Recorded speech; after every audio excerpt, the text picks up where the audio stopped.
the storm gets rough, we ain't gonna hide. Propaganda swilling, but it won't touch me.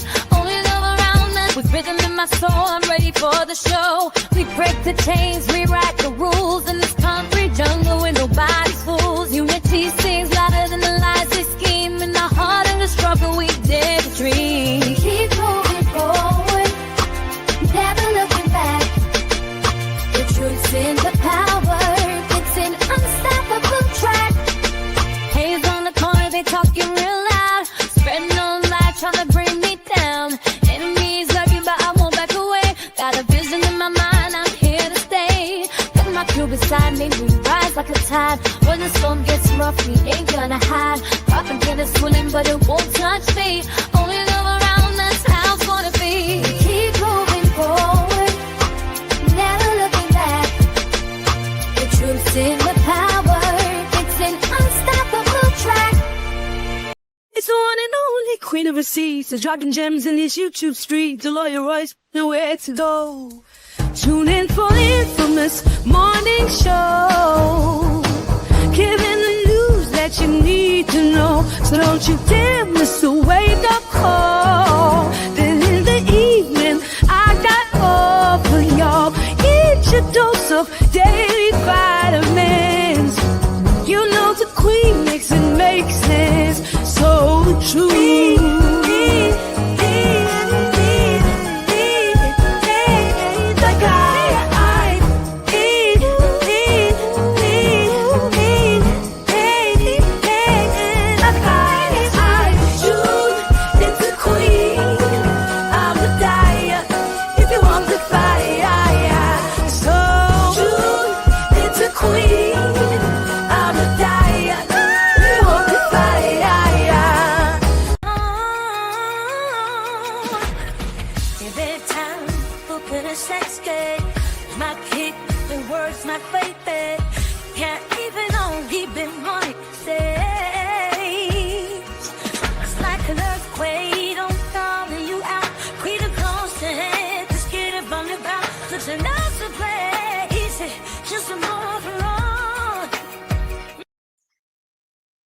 All right. Hello, everyone. Grand Rising. Thanks for tuning back in once again to the original Queen Ahmadiyyah Shakur show. I'm your host, Queen Ahmadiyyah Shakur, and this is your morning wake-up call. So as you're coming in, please feel free to go ahead and subscribe to the channel if you haven't done so already. Be sure to click that notification bell and click the word all so you're notified each time the Queen Goddess goes live. Now, with that all being said, let's see who is in here. OG Patrice, Lillian X, Terry Hinton, Nicole is here. All right, Anita Harrell, Pearly, Vince I Am from the UK talking about bye haters and all wigs. You are so nefarious. It is too early for your shenanigans. All right, Queen Huey is in the house, Claudette. All right, let's get into it. Panther Strike, Jeff ATL, Lovely T. Okay, the Lovely T. All right, Cherokee Descendant Dale is here. Nessa G. Okay, so let's get into it. Shout out to all of my loyal royals and everyone tuned into the Queen. Y'all know I love me some you. Okay. And shout out to my moderators for putting in work. Oh, I see the elder Barbara Shine Live is here. Grand rising to you, beloved. Thank you for tuning in. Okay. Now, with that all being said, let's get into it because you all, I'm getting started late this morning. I wanted to be on here at 9 o'clock so I could be finishing up at this time. But alas, things took a turn in the opposite direction. Hey, my Aunt Egypt, beloved. Okay, so with that all been said, listen, let me just go ahead and tell y'all right now, shout out to Keys, Big Keys, because I actually borrowed his receipts. I borrowed his receipts because he actually has the police report that has been revealed. And he said they going to jail. Okay, Keys News Network. All right, he has been on top of this whole Romeca Meeks situation. And so anyway, we're going to get into it. I have some other receipts, but also we're going to talk about David, and we have to talk about this blonde bimbo named Laken Snelling, okay, who killed her baby and hid it in the closet, and her roommates found it. Okay, she's not going to do any time, I'm pretty sure. All right, so we're going to talk about that too. I know Desmond is not in here this early talking about eating White Castles. Love you to life, just eating my White Castle. Desmond, it's too early. It is entirely too early, and I have told you about that. Y'all, I'm gonna have to send my moderator, my chief moderator, Desmond. I'm gonna have to send him to rehab for White Castles consumption and drinking on Big Reds. But Desmond, thank you for your contribution to the channel, beloved. Peace, love, and blessings. Okay, so let's get into it. Now, before we do, let's have a brief word from my sponsor at 12 Tribes. And then let's get this party on the road. Do not buy 12 Tribes on Earth hair growth oil and hair magic elixir unless you want super healthy, gorgeous hair that grows. They have a whole line of amazing hair growth products, including hair growth leave-in conditioner spray, hair growth shampoo, hair growth spray, and hair growth butter. I'm starting to sense a theme here. They include quality natural ingredients. They smell amazing, and you can see the results for yourself. So if you're looking for healthy hair growth for your natural or relaxed hair, try 12 Tribes on Earth today.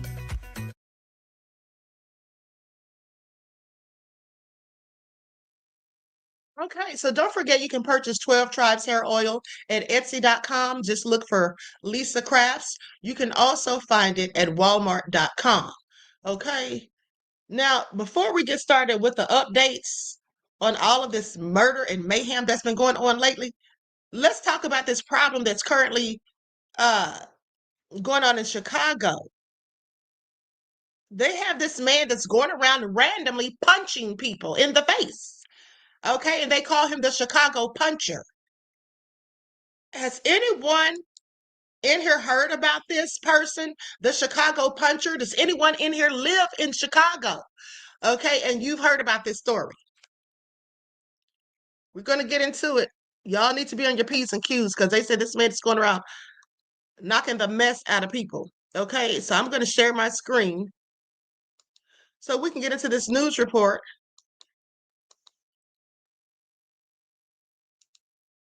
Okay, here we go.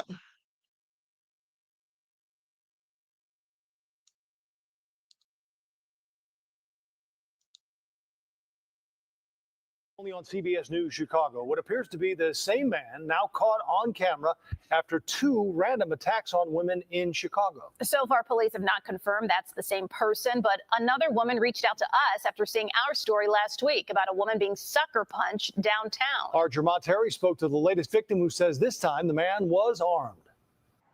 For the second time in a week, another woman finds herself in pain and disbelief. Women in Chicago are scared. This 26-year-old is the latest victim of a random sucker punch. I'm just glad that he didn't break my jaw or stab me. It was Friday night around 8 o'clock here at the Metro 35th Street stop. The woman says she was about to get off the train when the guy told her to get out of her way. The next thing she knew, he threw a nasty punch to the jaw. Now, she managed to snap a picture of the guy before he ran down this platform. Passengers tried to grab him at first. There was a couple guys that were around that, were like, what the heck, you just hit a woman. And then they said he had a knife in his hand. So everybody just backed off. In the image, you can see the weapon in the man's hands. But what's more concerning? Take a look. This man fits the description of another attacker CBS Chicago told you about a week ago. Take a listen to what Lindsay Howard told us about the man who randomly punched her while walking downtown. Very thin, wiry circle glasses. He had a black kind of woolen cap with headphones around it. I believe it is the same person. Despite 2 victims snapping images of the person who punched them and their attacker wearing identical clothing, Chicago police will not say if this is the same person. But the similarities are too much for the victims, who insist there's a serial puncher out there, which is why the latest victim is hiding her identity. I'm scared to run into him again. She filed a complaint with both Chicago and Metro Police. The train conductors were saying that they believe he got on at Joliet. Yet she refuses to hop on the train anytime soon after that punch shattered her sense of security. Just because I am scared. It's not a joke. She wants the person arrested and charged. In Bronzeville, Jermont Terry, CBS News Chicago. It's a darn shame. Okay, what the hell's wrong with people? Let me tell you all something. See, that's why I stay strapped with Mr. Smith and Mr. Weston. You run up and sucker punch me with a knife in your hand, that's going to be the last punch you ever throw. And I'm going to see to it, okay? Please pay attention. What are you doing with a knife, sir? And is he only randomly punching white women? Because those were 2 white women. Not saying that he is, but I have questions. Okay, but hold on. Because here's what some TikTokers had to say. How I know. You guys want to know how I know Chicago is such an unserious city? It's the fact that we have this man who they call the Chicago puncher going around punching people or smacking people in Chicago, right? And they have turned this man into a celebrity. Like when I tell you there have been multiple sightings of this man just walking around Chicago, smacking the fuck out of people, terrorizing the community, and people are recording them like, oh, it's the Chicago puncher. Like, are we? And I'm just like, mind you, I was terrified when I found out that there was some man in Chicago, 6'5", walking around hitting people, specifically women. I was scared. I was like, yo, I be taking a train sometimes. I'm like, wait. So come to find out that everybody's over here like, oh, we saw Derek. We saw Derek down the street. There go Derek about to hit another person. It's insane. Like, this city takes nothing seriously to me. Like, I don't understand. But yeah, who else has seen this Chicago puncher? Like, and the fact that he keeps getting arrested and being re-released, I don't understand. You guys want to know? I'm gonna go ahead and say this. So they say it's a man that's downtown in the Chicago Loop area just knocking motherfuckers out, right? This is my motherfucking thing.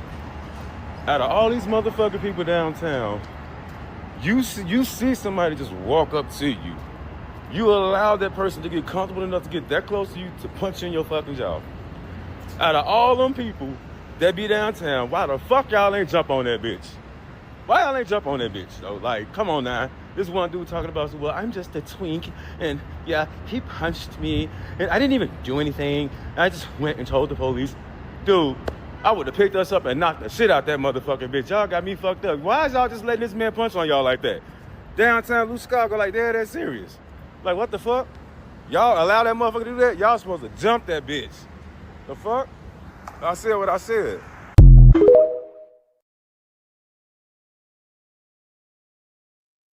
He sound like the man is Debo. Why y'all ain't jumping? At the end of the day, sir, I believe the people chased after him and he fled. So that's why they didn't jump him in one instance that we know of, at least. And also, he said the people are letting the man get close enough up on them. No, sir, I think he's coming from behind or from the side and just sucker punching them when they don't see him coming.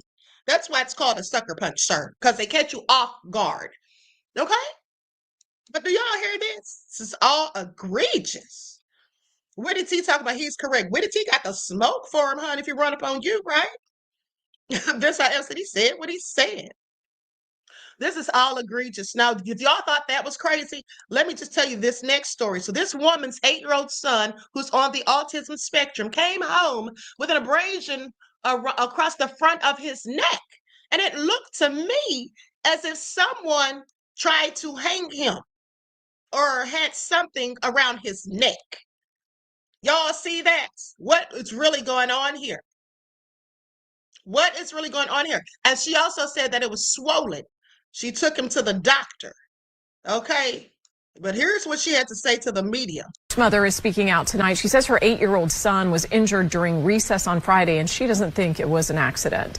She's now calling for greater oversight when it comes to children's safety in schools. News Channel 8's Victoria Lucas joins us live in Hillsborough County. And Victoria, you spoke with that mom today. Tell us about it. Jen, I did. Fatia King says this should have never happened, especially with teachers around. And the pictures she sent us of her son Bryson are unfortunate. And we want to warn those of you at home, they may be disturbing. He comes home with not just a scratch, an abrasion. And no one can tell me why, how this happened.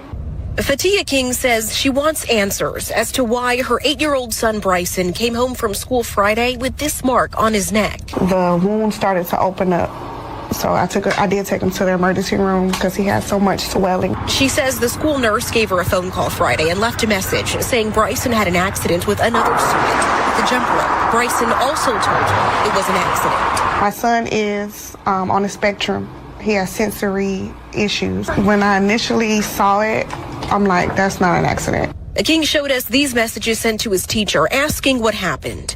The teacher says all they were aware of is the students were playing with the jump rope and Bryson asked to go to the nurse. The school district says a supervisor on the playground promptly took Bryson to the nurse, adding in part, while accidents can occur even under careful supervision, our staff responded quickly and responsibly to ensure the student received immediate care and that the family was notified without delay. The King has since sought legal counsel. Whether it was, something really nefarious on one end of the spectrum, or they were playing. We don't know that yet. There's more questions than answers as far as that goes. But on either end of the spectrum, the school needs to do a better job of protecting the kids and keeping them safe. The King's attorney says legal action is being explored. For now, he hopes the school district will cooperate. Live in Hillsborough County, Victoria Lucas, 8 on your side.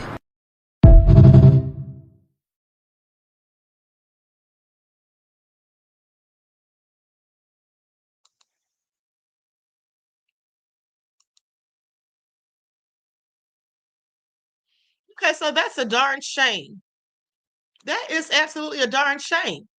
Now, somebody would have to give me some serious answers, okay? And here's the thing. Now, the teacher says that they were outside playing with a jump rope. I want you all to pay attention. Now, this little kid that he was playing with must have taken that rope, or somebody took that jump rope and put it around his neck real tight. Okay. Do you all remember a few years ago, there was a little biracial kid and he was 8 years old as well. And these white teenagers, 14 and 15 years old, put him on top of a picnic table, tied a rope around his neck like a noose.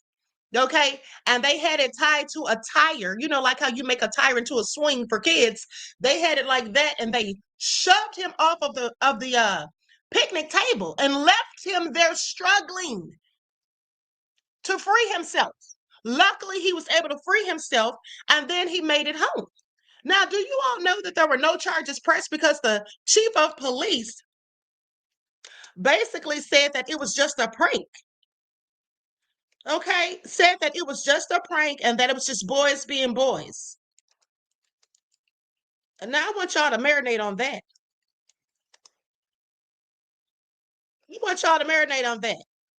Because at the end of the day, do you think that story would have gone that way had it been a little black child doing that, or some black teenagers doing that to an 8-year-old white child?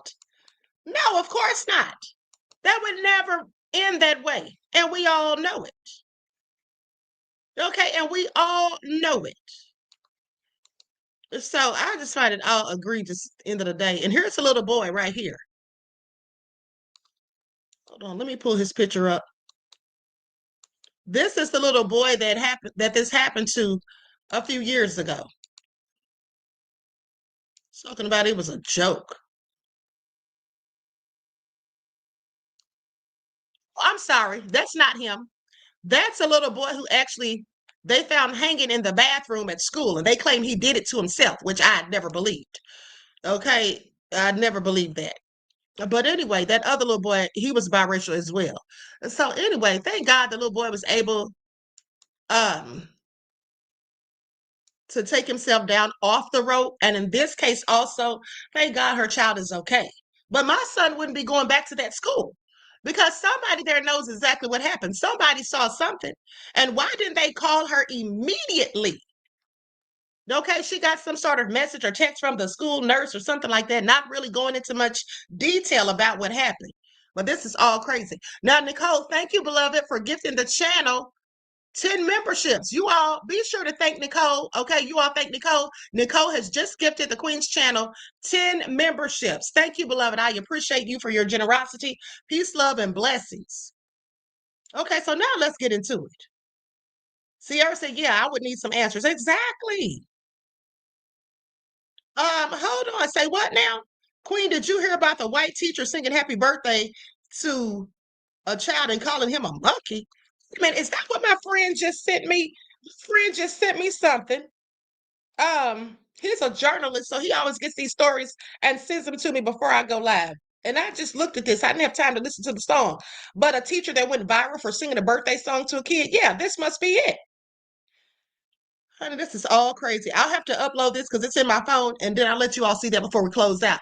Just don't let me forget. Now, with that all been said, let's talk about Romeca's story. You all, please pay attention. Didn't I tell you all days ago that the lady who had that fraudulent witness, Naja Hall, you starting to look like a whole liar out here in these streets, even though you talk about doing your due diligence and being ethical in your reporting, girl, but you sound like a whole damn liar. We're about to get into it because Keys exposed her on yesterday, okay? And he's been exposing her. Now, here's the thing. Remember how I told you all that witness that she claimed that she had sounded fraudulent and that there was no name of this person given? There was no voice audio. She said she transcribed the messages. If you could record this person, how in the hell did you transcribe their messages? Did you literally just write down every word that they said as they said it? Ma'am, because I don't believe you did that. And then she sat there. Okay, Nicole said, Queen said, you a lie. Exactly. That's what she was. And here's the thing. Then she further said she was acting as if she believed everything this person said. All of a sudden, she's on this person's side when they're talking about Carlos was the innocent person and that people are lying on him and that he was trying to de-escalate the situation and he was holding Romeca back so that her and Holly couldn't fight. And then basically said that when Holly got the gun, that Carlos grabbed her arm, tried to move her arm or something, like he was trying to possibly stop her from fighting or shooting, and then says that Romeca kept getting away from him and trying to charge at Holly. And meanwhile, Holly standing by the car minding her own business with the gun on top of the car. Now, I'm sorry, but if she had the gun on top of the car, as I told you days ago, Romeca didn't see that gun. And who's going to charge somebody who has a gun when they're empty-handed? Okay, no matter how good of a fighter they are. I don't believe her story. She had the nerve to say that the first witness, who was very credible to me, she said that the first, or the person, I don't know if it's a she or a he, or if they even exist, because as far as I'm concerned, Naja could have made this whole concocted story up her damn self. And I'm inclined to think that maybe she did, because now more information comes out that she has absolutely been trying to get Carlos away.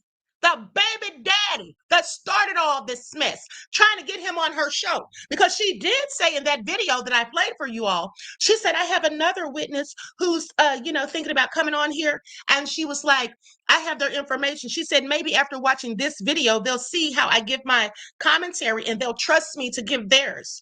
That's because she was trying to kiss the ass of Carlos Wade, trying to appease him. That's why she was acting like everything that was said by this fraudulent witness that she probably even created herself, in my opinion, but acting as though this person's telling the gospel truth. This changes the narrative, y'all. Y'all heard what she said? This changes the narrative. It looks like Carlos is trying to help. Yeah, I bet that is the narrative you want to portray so that Carlos feels comfortable coming on your show and trying to clean it all up. She wants to give this devil a platform so he can come on there and try to clean it up. No, I'm sorry. We're good. Okay, we're good. And now we know you a whole liar who lies, period. And how do we know she's a liar? Because here's why. When she first said that she had that audio or had that information or statement from the fake witness, Big Keys asked her, he said he asked her if he could use the transcript. Okay, where she transcribed it, so she says or whatever. He asked if he could use it. She said yes. So he showed the exchange where she literally said yes. Okay, he has the receipts. This was like a text exchange or DMs or whatever. But he showed that she agreed and said yes. And then she said, oh, give me your email. I'll send it to you. But then when he went to do the video, 5 minutes before he went to do his broadcast, she called him and basically told him not to use it and said that, oh, he's got the picture in his thumbnail of her and Carlos side by side. And that's going to get her in some trouble. And I'm like thinking, why the hell would she be caring if her and Carlos are in a picture on a thumbnail side by side?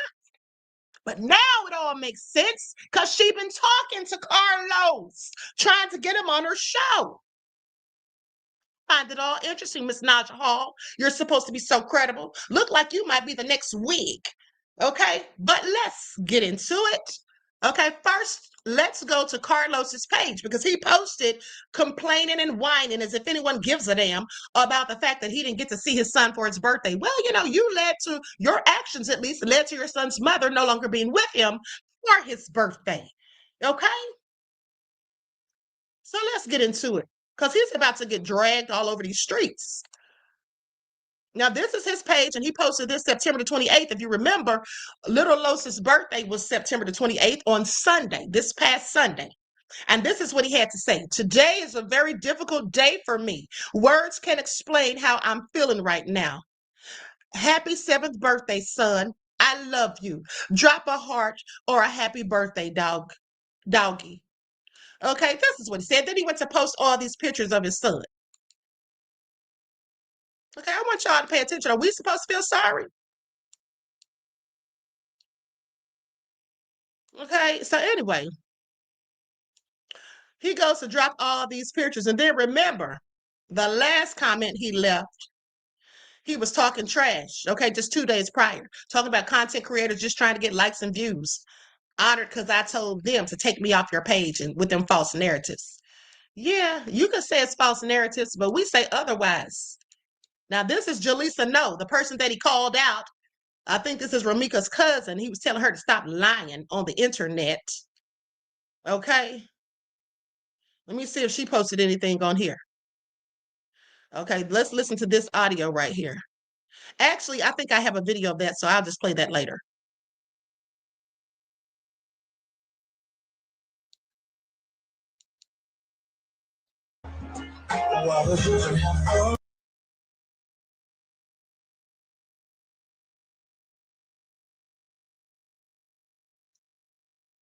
Okay, so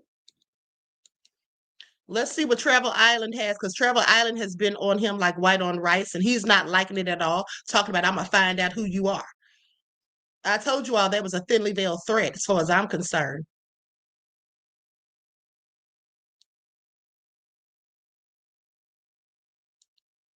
Now, let's go to these videos. Hold on. Sitting here talking about he wasn't evil. And then the nerve that he complained and said they didn't allow him to grieve. Here's the thing. Here's the whole thing right here. Carlos is the cause of this, absolutely, okay? Because of his lying and cheating. No matter how you want to slice it, it comes back to him. No matter how you want to slice it, it comes back to him. The blame falls on him. If he had not been lying and cheating and dealing with both of these women, and we know he was dealing with both of them, because here's the thing. There's pictures of him and Romeca from the holidays from just last year, okay? Christmas of December 2024. All right, so when was he with Holly for the holidays? He likely wasn't with Holly for the holidays because he was with Romeca and Little Los. Okay, so Holly spent most of her pregnancy by herself. Imagine how mad she was. And then knowing that Carlos was obsessed with Romeca, and how do we know he was? Because that's why she had to get a restraining order in the first place. And she also posted pictures of him of her house where he'd gone in there and torn up her property, just going in there breaking her things, her purse is strewn all over the floor, clothes and stuff. He just going there destroying her things. And she captioned it. She posted this to social media before she passed. And she had posted saying, you know, I can't remember her words verbatim, but she was basically saying, you know, this is what you do. You're mad because you can't have me, so you want to destroy my things. And that's exactly what he was doing. Holly couldn't compare. She couldn't compete, and she couldn't compare. And she had to get rid of her common foe. She had to get rid of Romeca because Romeca was in the way. And also, there's a video that I just found where basically Holly was trying to copy the dance that Romeca did online. What was she, single black female? She was wearing Romeca's clothes that were at Carlos's house. All kinds of weird stuff. Okay, if you ask me, she was a stalker. Okay, but let's get into it. Likes up, everyone, please like and share. Thank you in advance. So let's talk about Chicago's newest state attorney, Aline O'Neill Burke. She was sworn in on December 1st, 2024. She is the one that we are wanting to press charges on Quadasia Holly Johnson, who murdered Romeca Meeks in front of her son's school. Aline started her career 30 years ago, where she served as the Cook County Assistant State Attorney for 10 years. She was helping prosecute in criminal cases. After working as a prosecutor for 10 years, she worked as a criminal defense attorney. During her candidate interview to become Chicago State Attorney, she was asked, do you believe that people of color in Illinois and Cook County are disproportionately incarcerated? She answered yes. As a former defense attorney, judge, and prosecutor, I have seen this disparity firsthand and recognize that systematic bias and poorly thought out policies fashioned over decades creating this disparity. She also responded, I believe our criminal justice system isn't working right now. If it isn't working and people don't have faith in it, then it can't protect them as well as possible. 6 months after being sworn into the state attorney's office in June, she did a transition report where she listed gun violence reduction and domestic violence as one of her top 2 things to focus on. Now, this is where it gets ugly for the prosecutor. Dozens of organizations and police district councilors have signed an open letter calling on State's Attorney Aline to end a controversial pilot program that allows police to file felony gun possession charges without prosecution oversight. That is not good. The program, known as Felony Review Bypass Pilot, quietly launched in January in the 7th District Police Department. Then it expanded to the 5th District in April. Both police districts have majority of Black residents, which is well known, documented to have police abuse. Aline's office has justified the policy as mean of easing a significant strain on the police and prosecutor resources, okay? Because she has claimed that their state attorney office is understaffed, right? So she feels that by skipping prosecutors' felony review approval process, which can take hours, this will allow officers to return back to patrolling. On her run to become state attorney, her prosecution history was brought up when 30 years ago in the 1990s, a 10-year-old boy was claimed to have killed his elderly neighbor. She prosecuted him, and when asked about that, she said that the only reason she prosecuted him was because his attorney put him on the stand, basically admitting to the crime. But it was later found out that the police had coerced him to admitting it, okay? So the case was later thrown out. As a new state attorney, Aline knows that she has all eyes on her. With the wrongful prosecution she did 30 years ago, I'm sure that she is wanting to build that trust back with her residents. She know that she has a duty to serve, okay? She know that all eyes on her. All eyes is on her, not in just Chicago, but nationwide, okay? The story is breaking. It is out there. It's going viral on social media. Yes, all eyes on her. I'm in Carlos' business because I don't have any business of my own. Y'all, this is, in case you don't know, this is Carlos lost his way, Romeca Meeks' baby daddy. He has made his way back to social media, complaining, talking about people won't even let him grieve. So he's back on social media now, posting, old pictures of them and all of that.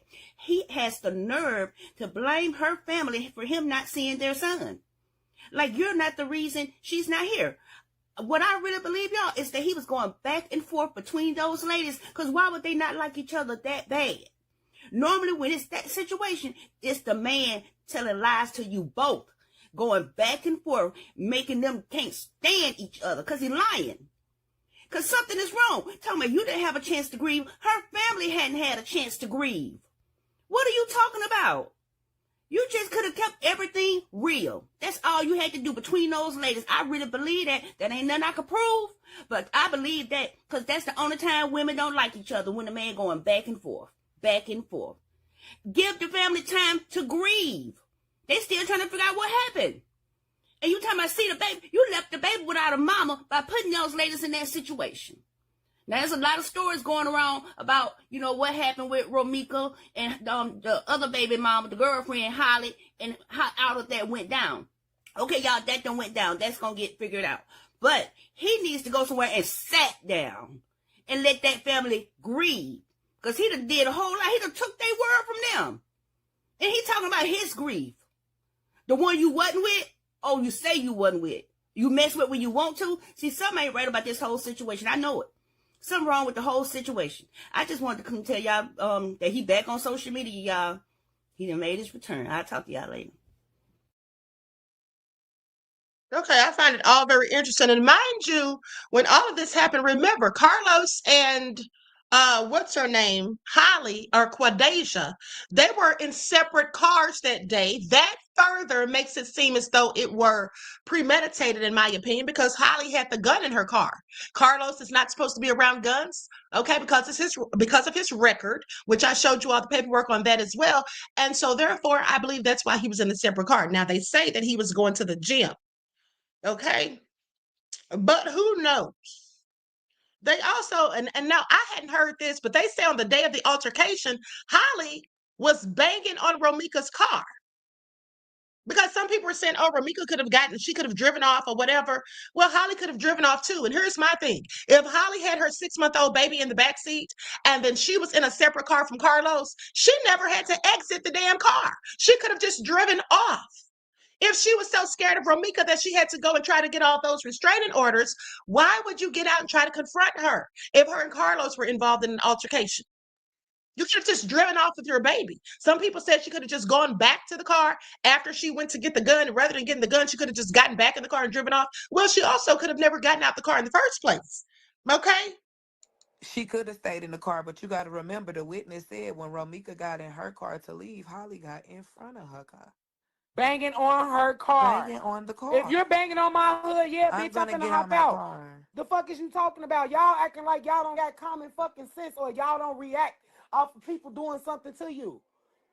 Every action has a fucking reaction. This the thing. She beat it on the damn car, got her out the car. Carlos knew to put her in the headlock and for that girl to go get that shit because Romeca would have beat you up. Simple. Like, he know who his baby mama is. He know who he was dealing with, and he know you couldn't fuck with her, and you knew that too.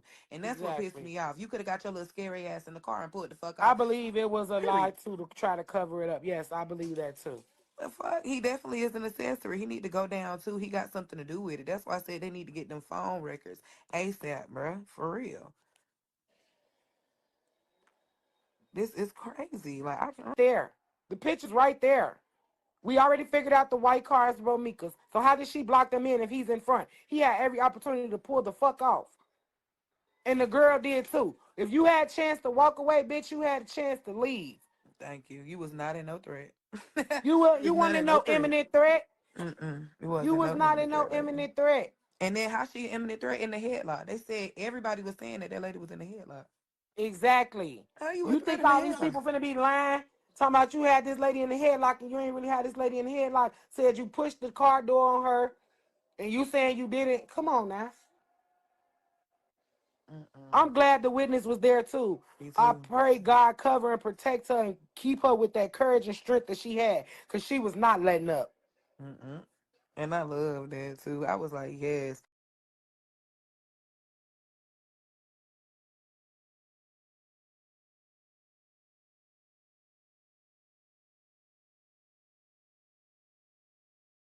Happy birthday to you. Oh, and let me just say before I play that video, his birthday, right? So because Romeca was not here this year for his birthday, they actually had to use her recorded voice from singing it to him from last year. Isn't that heartbreaking? That is so sad. Happy birthday to you. Happy birthday to you. Happy birthday, dear Carlos. Happy birthday to you. How old are you? How old are you?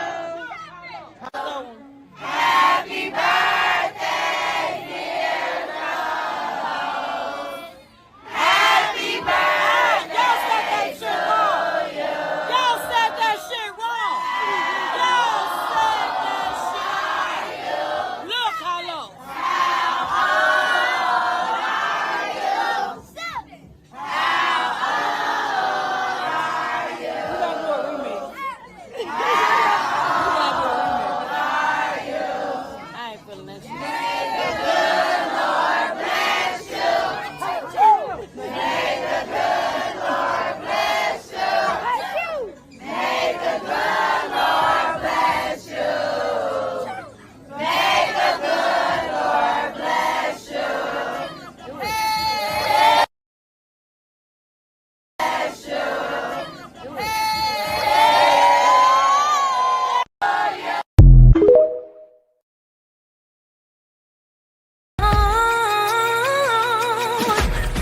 Every time open a sex game, my kick, the words, my baby. Can't even only be one say. It's like an earthquake, don't call you out. Queen of close and just get it from the ground. Such a nice play, easy, just a move around. My haters.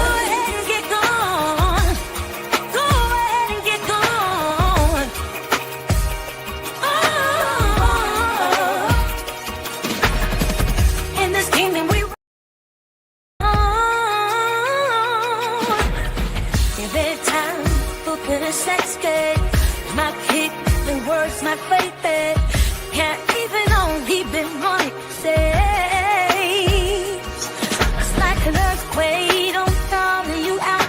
Quit the close to head, just get it from the back. Such a nice play, easy, just a more for all.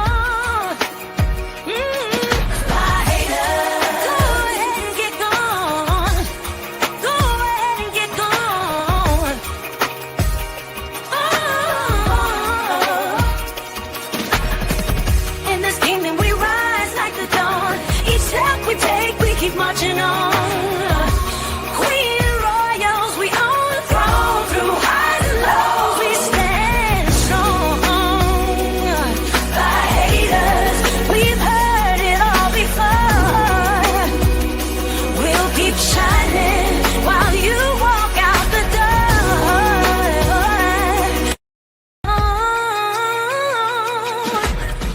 Every time open a sex gate, my kick, the words, my baby. Can't even only be money saves.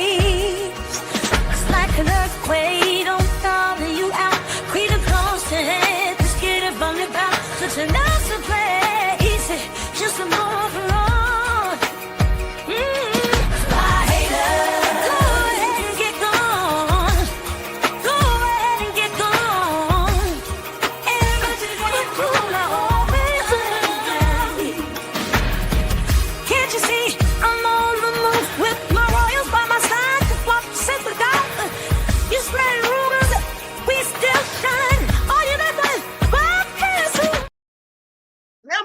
Is what in the hell was Holly doing? Okay, what in the world was she in fact doing? Okay, trying so desperate to be like Romeca, and it just wasn't given what it should have been given. All right, she was all off beat. Now y'all see why that girl was mad and hating? Okay, but now with that all being said, let's pull up these receipts. Because like I said, Big Keys exposed Naja. Naja's fake news. That's what I'm going to start calling her. Let's get into it. Put an overlay over this real quick. A witness, a credible witness. She done wrote the transcript for the witness and everything. I come out and say, okay, cool. Let me go over the transcripts, right? Naja Falls say, yeah, you sure you can go over the transcripts? Go ahead. You can clip my shit up, use it however you like, right? I put a picture next to her and Carlos in the thumbnail and go down from there, right? Now, a lot of people are saying, why would she say you can't use the footage now? Because what her and Carlos got to do with each other, right?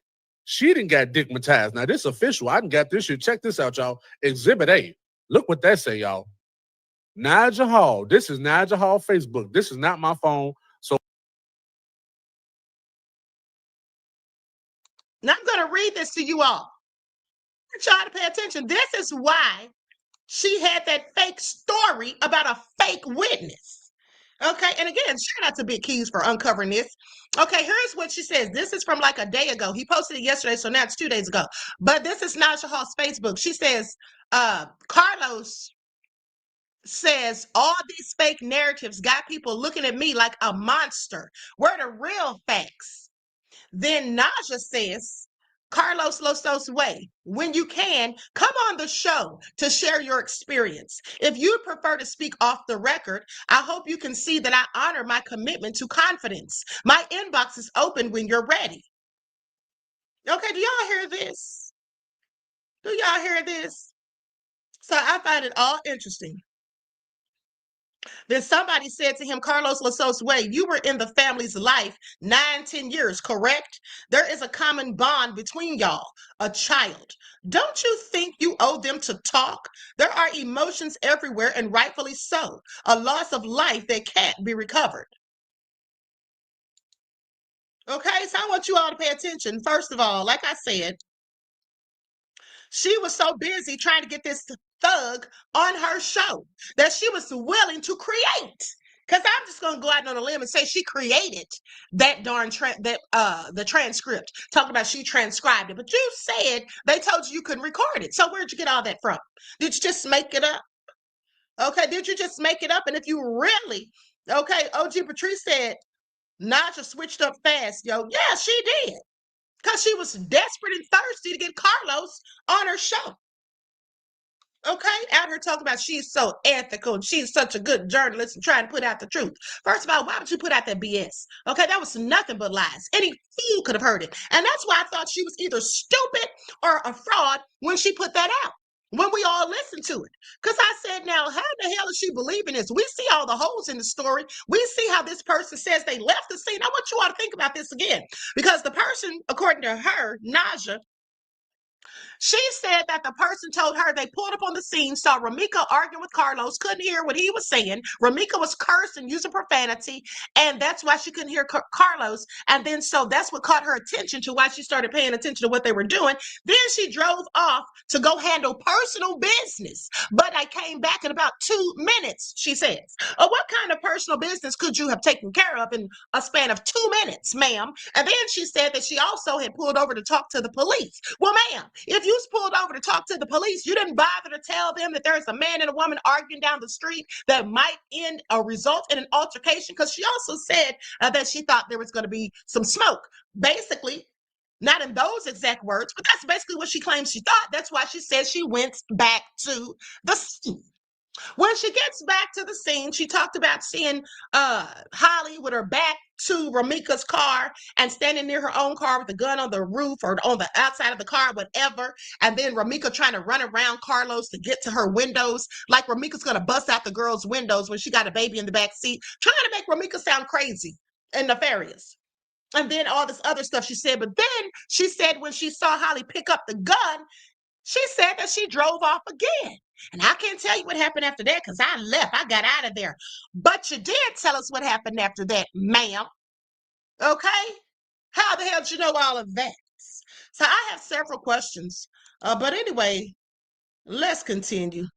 I'm going to skip past the part I already read and let Big Meeks talk. I mean, Big Keys. Type shit. So just in case shit goes south, the government has a record of these phone calls type shit. No, you can't. She told a nigga with community dick and on the run from a murder, possibly. My inbox is open when you ready. That is crazy work. She fell for Candyman Los. Hi, I'm Brother Nature.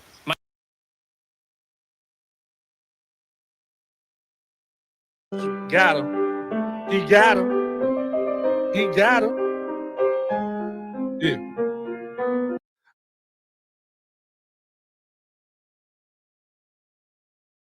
Or this motherfucker house. It's crazy. It's over with, y'all. So don't nobody say shit about the address. Sir Mac is when the body dropped. Carlos stays on State Street. Over with. Type shit. We off that one, right?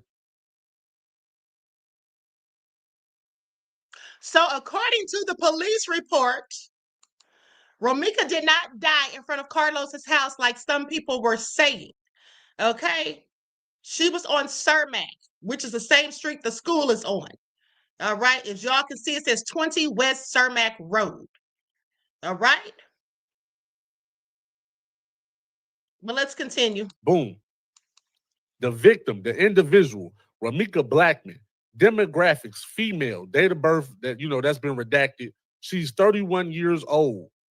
Type shit. Shout out to her. She made it to be 31. Some people in Chicago don't make it to be 18. So shout out to her. Peep this, y'all. I want y'all to pay attention. This is witness number 1. Witness number 1. Her sobriety, she was sober. The beat was 5100. This was a male, white Hispanic, a white Hispanic male, y'all. Remember that. This is witness number 1. There's only 3 witnesses for this case. A white Hispanic male aged 30 to 40. Okay, cool. They talked on the phone. Other communication and availability, they talked on the phone for about 23 minutes, available time, whatever. They don't got that on there. Because the witness isn't hiding, y'all. The witnesses isn't, except one witness. There's one witness then popped out, but let me finish, right? Witness number 2, name has been redacted. Residence has been redacted. This is a white Hispanic, aged 21 years old. Now that's the witness that we heard from. I played you all the audio. That's who that was. Now where is this fake arse witness of which Naja Hall was speaking? Talking about she transcribed. They didn't talk to the police. Well, then they're not a witness. Okay, sit down somewhere, lady. Sober on the scene, sober, sobriety, sober. So both the white Hispanic witnesses are sober. When Romeca died, her sobriety was unknown. As y'all can see, it say unknown, type shit. Check this out. Crazy word. So one is a female, one witness is a male. Witness number 3. Now, this is the most diabolical witness. Y'all guess who this is. Now, this witness had his ID and everything on the scene, right? Witness number 3, name redacted, residence redacted, sobriety unknown. They don't know if this nigga high, drunk, he off the blow, he off a fifth. We don't know what this witness was on. Who the fuck is this witness, y'all? Let me give y'all some hints. Demographics. He was male, black, about 6 feet tall, 205 pounds, brown eyes, black hair, hairstyle. What was his hairstyle? Dreadlocks, medium brown complexion, medium build. He had a full beard. It might have been scrubby, but it's a full beard. This witness gave his state ID. He from Illinois, and his age is 36 years old. What witness y'all think that is, y'all? Who do y'all think witness number 3 is? We knew witness number 1 and 2 was the Hispanics, but let the family told it. They didn't. It was no witness gave no statement. It's a whole bunch of lying motherfuckers in here today. I thought ain't no witness give no statement, and the police didn't get no statements, y'all. I told y'all the police was trying to keep them safe from the fucking family. Witness number 3 told everything. In the chat, who was witness number 3? He got dreadlocks. He's 36 years old. I'm gonna let y'all do it. I'm gonna just play a little clip of who it might be. You disloyal, fool-ass, bitch-made punk. Crazy. Do y'all hear that? Oh my goodness. Nicole says social media solving crimes better than cops. Okay. They need to get on board, honey. Okay, so clearly witness number 3 is Carlos. And here's the thing. That explains why Holly was released without being charged also, because Carlos already dapped her up at the crime scene and said, oh, yeah. It was self-defense. Yeah. Okay. Please pay attention. Crazy work. So with this witness number 3, y'all. Cool. Now, this is domestic incident. This for everybody that said it was a child involved. It was a child involved. The name of the child is unknown. Last name unknown. Age 6 months. It was a 6-month baby on the scene, y'all. It was. So that's been debunked. That's over with. Right? Cool. Injury info on Romeca Blackman. Did they do first aid? Yes. Was first aid given? Yes. Respondent unit number 41. She was pronounced date homicide. So it's a homicide, y'all. It's an open investigation homicide. Holly Scary made it a homicide. The proof is about to be in the pudding. This is crazy work. Her injury extent was fatal. Injury reason other. Injury cause a weapon, firearm, hospital. And then they got a question mark near the look. It say Romeca injury cause, weapon, question mark, firearm. What that mean? Is that because Snitch Boy Los picked up the body and then dropped the body? According to the witness, he tried to help. Then he dropped the body. Did that kill her? But it say weapon, question mark, firearm. That's a red flag. Screenshot that, y'all. For sure. Right? She went to the hospital, John H. Stroger Hospital. Thank God she did not go to Jackson Hospital. Shout out to her. Her physician name was Dr. Starr. To Holly Scary is what? Why would that be redacted? Who that is? Once again, who that is? Skip. Dance is more than just using your body.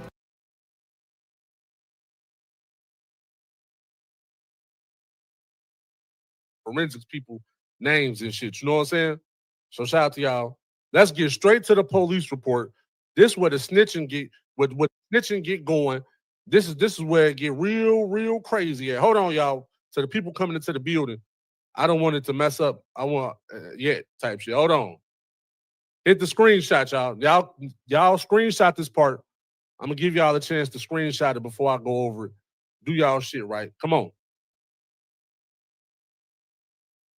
Okay, see how Big Keys is letting us use his receipts. Okay, now this has the number of the event. This is a BWC recorded event. In summary, ROs, I'm not sure what these abbreviations are, was dispatched to an initial call to a battery in progress, an additional call of a third-party calls of shots fired near Cermak and State Street. Okay, so it's like in between the school and Carlos's residence. Now, in which a caller heard 3 to 4 shots. Upon arrival, ROs observed a female, one, unresponsive, on the ground and appeared to have multiple gunshot wounds, that's what GSW stands for, about the body. Okay, ROs immediately began rendering aid by requesting EMS via OMEC Zone 4 radio at 9:04 a.m. Okay, ROs placed the victim on her side due to the pool of blood gathering on her mouth. Oh my Lord, this is awful. Until EMS arrived. While on scene, multiple witnesses, including, and then they have that redacted, who were related to AOs. Okay, due to offender being on scene, AOs detained Johnson, Quadasia Johnson, okay, at 9:32 hours. Okay, so 9:32. Upon detaining arrestee related, not verbatim, to AOs, that she was a concealed carry holder and she had a order of protection. Okay. Arrestee related to statements out of excited utterance. Hold on, arrestee related to statements out of excited utterance and was pre-Miranda. So they're basically saying she wasn't read her Miranda rights before she started talking. She just voluntarily started talking. They said she uttered it.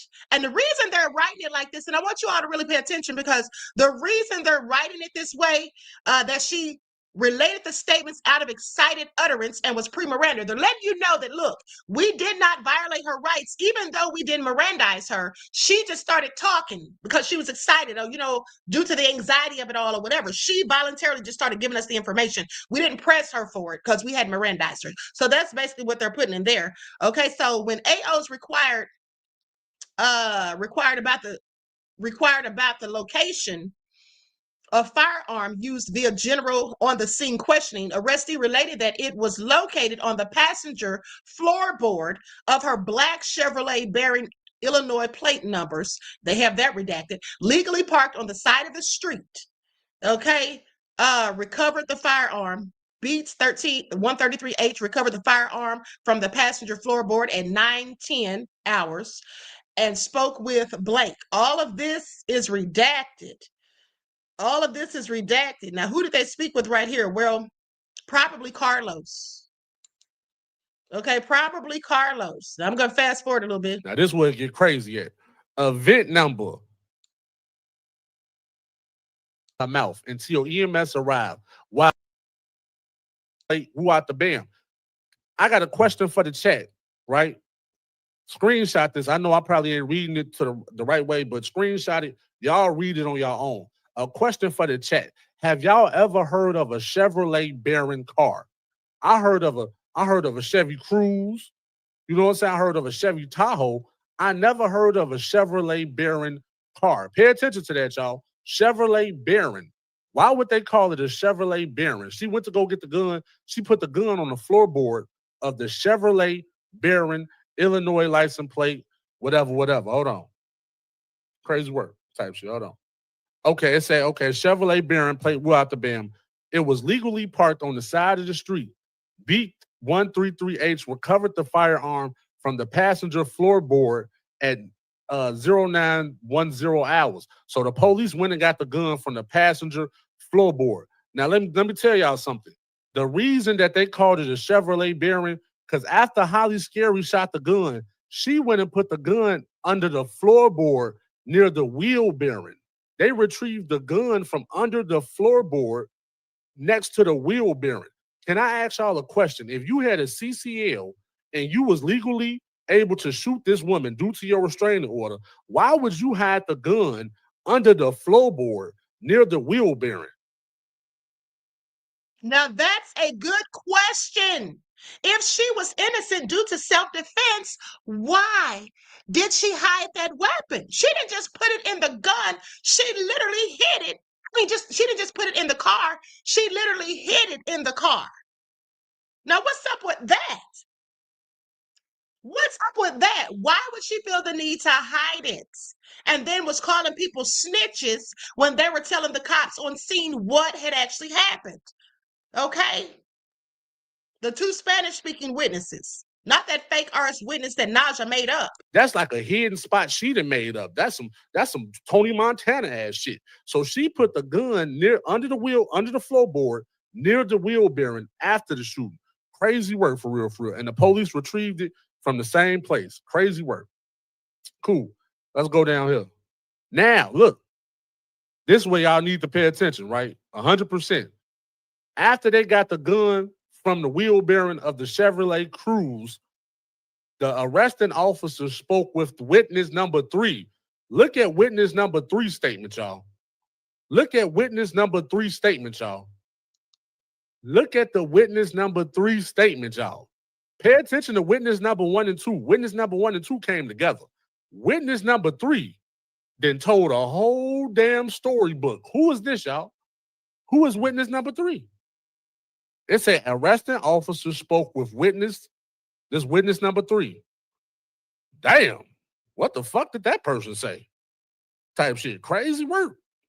It said the victim was transported by ambulance to Stroger Hospital and was pronounced at 0942 hours by Dr. Starr, transported arrestee to Area 3 for further processing. So Romeca was pronounced dead by the doctor. Holly Scary she was detained, right? Arrestee did not appear. Pay attention to this part too, y'all. The arrestee, the person that was arrested, did not appear to have any physical injuries at this time. Now, I want you all to pay attention to that. She didn't have any physical injuries. Okay, no physical injuries at all. Okay? Another thing is, remember the witness said that Romeca actually had gotten into her car. Holly was banging, got in front of the car so she couldn't drive away, and was banging on the car. That was to lure her out of the vehicle. Now, if that's true, and it probably is, she did that to lure Romeca out of the vehicle. Okay? Because she already had planned to take her life that day. That's what she did. She lured her out of that car because she wanted to shoot her. And here's the thing. Did you all know that they reported that she shot Romeca in the chin? She shot her like underneath her chin or somewhere in her chin area, and the bullet exited through her head. Okay, and you heard when I read the report that it said they had to turn Romeca on her side because there was so much blood pooling from her mouth. Okay, this is absolutely egregious. Carlos is a devil. The person arrested refused EMS. So for somebody that just fought off an immediate threat, y'all, Romeca was a threat. Allegedly, right?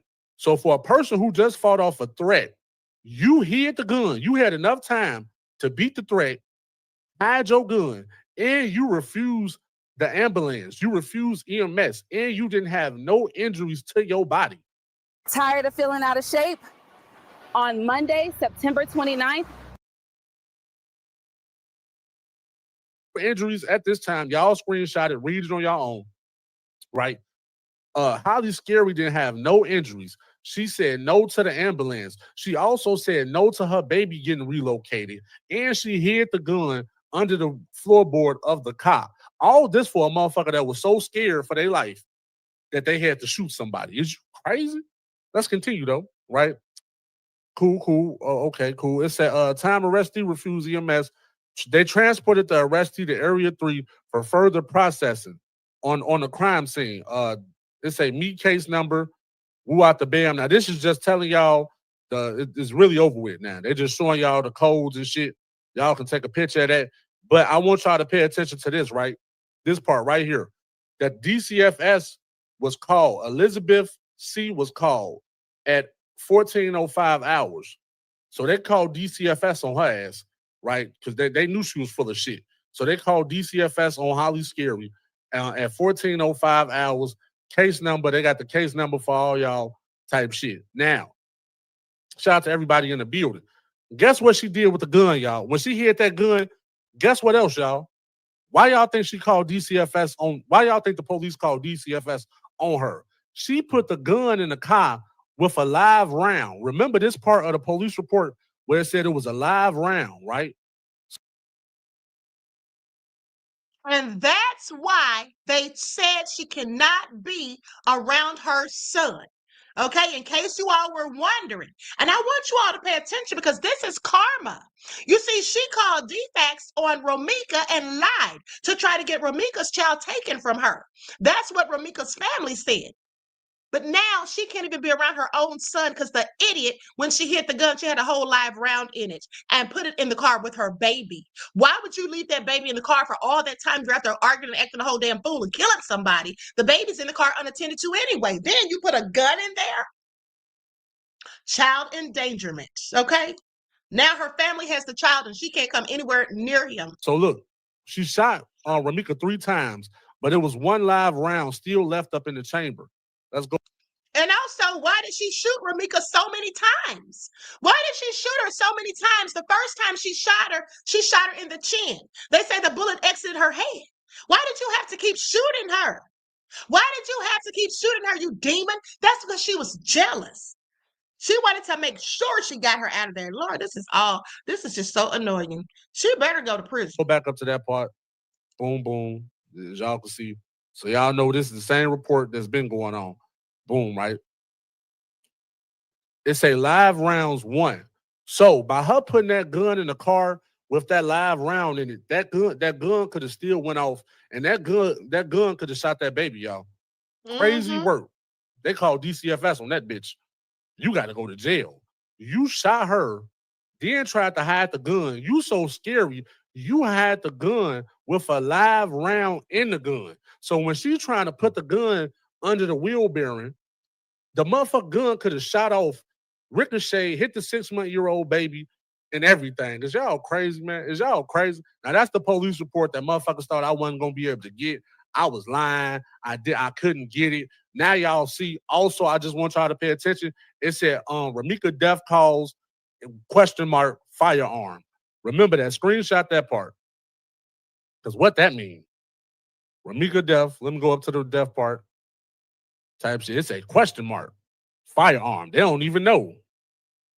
For all we know, the headlock could have killed her. She could have been dead after the headlock type shit. We don't know. For real. Is y'all crazy? Is you crazy? Okay, so I'm going to stop it right there. Shout out to Big Keys for getting a police report and all of that information. The thing is, they likely put a question mark because they believe that she was injured by a firearm, but they weren't there to physically see it themselves. So they're just going by what witnesses have said. And so that's why the question mark, and I guess that'll all be answered after the autopsy, likely. That's why they did it that way. So this is all really sad, but now they're actually saying that she's going to be arrested. And she's going to be charged with murder, with first-degree murder, I think. Hold on. Let me play this video. I forgot to upload it, so I'm just going to play it from my phone.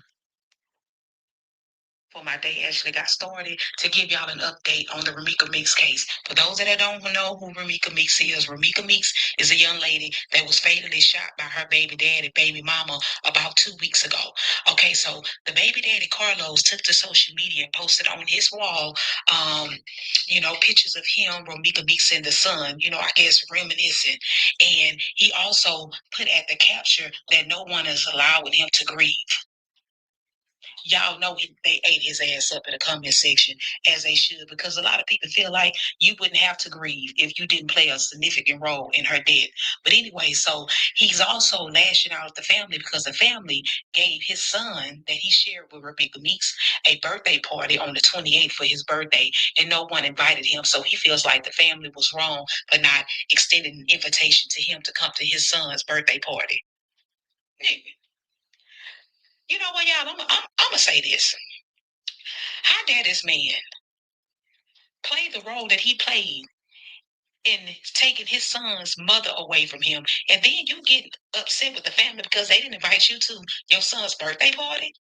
Like, are you serious? You're the main reason why his mother is not there. But anyway, so the city of Chicago has come up with some new evidence.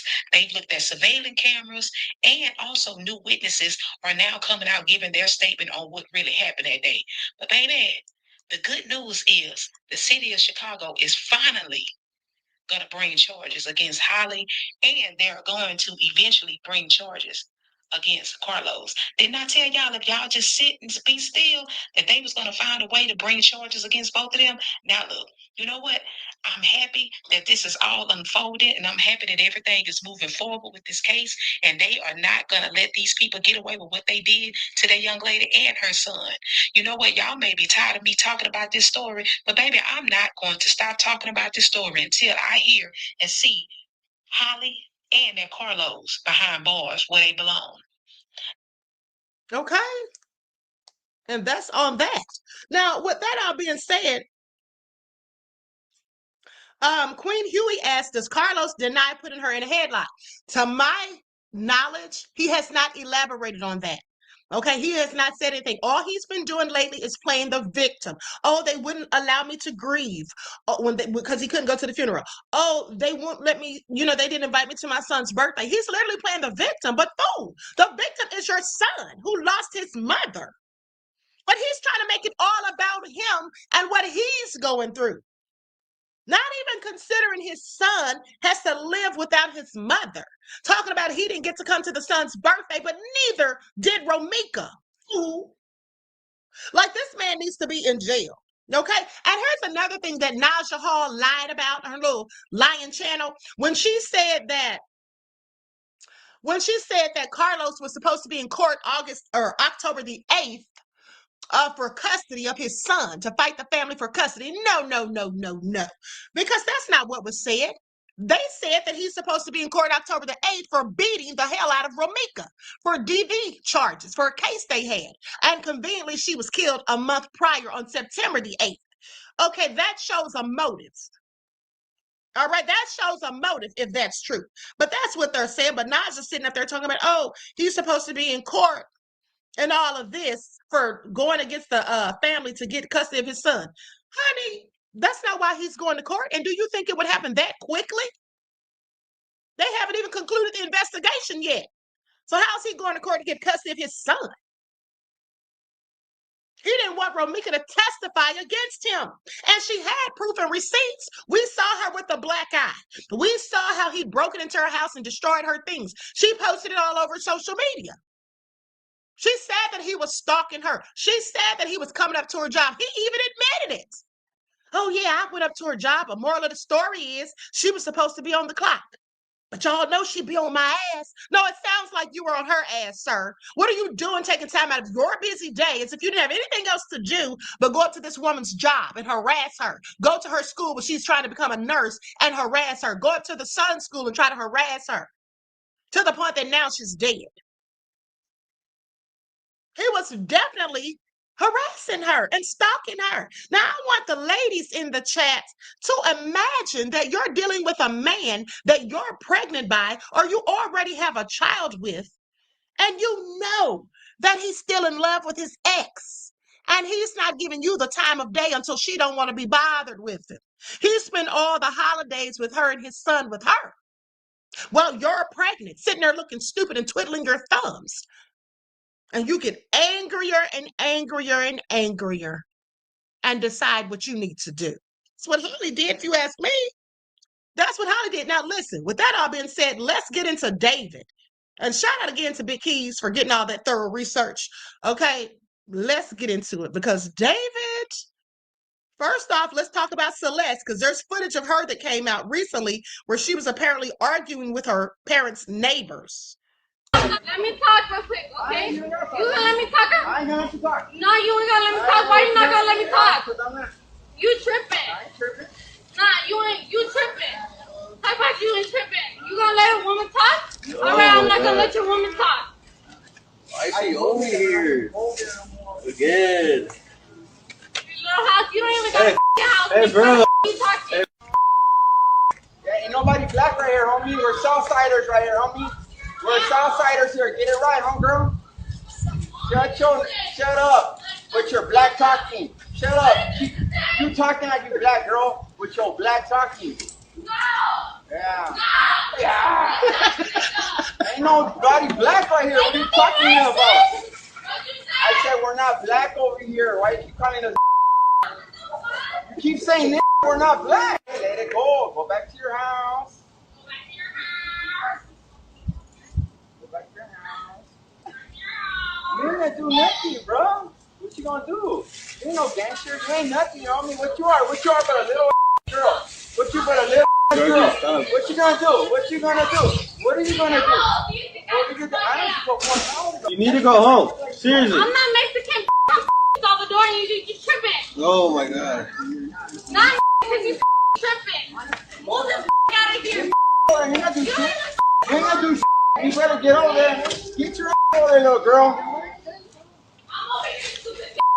Go there, little girl. You ain't gonna do shit. Go. Go. What are you gonna do, bro? Go call her dad, babe. What are you gonna do? What are you gonna do, little girl?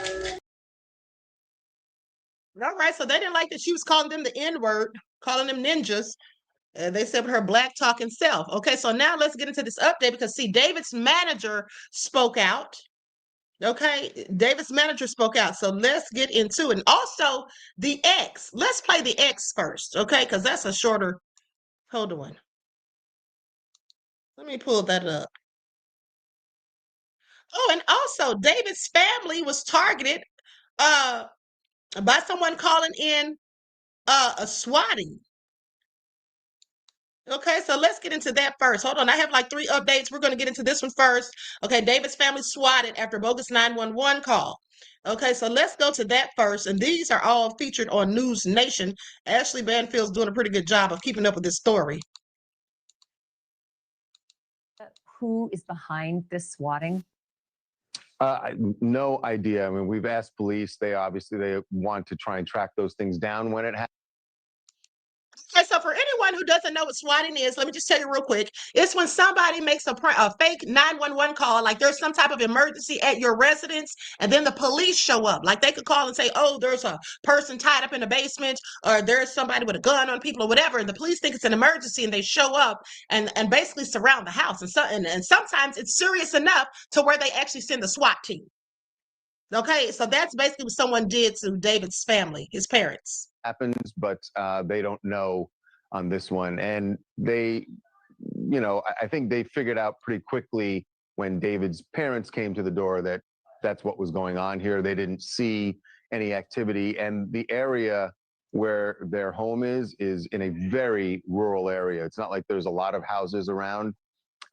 So, when police are pulling up, there's no activity. It would have been pretty obvious to them if there was some crisis going on as they pulled up. Sure, but you can't escape the date, September 18th, and it's a day after the LA house that he was renting was raided. Coincidence or something more?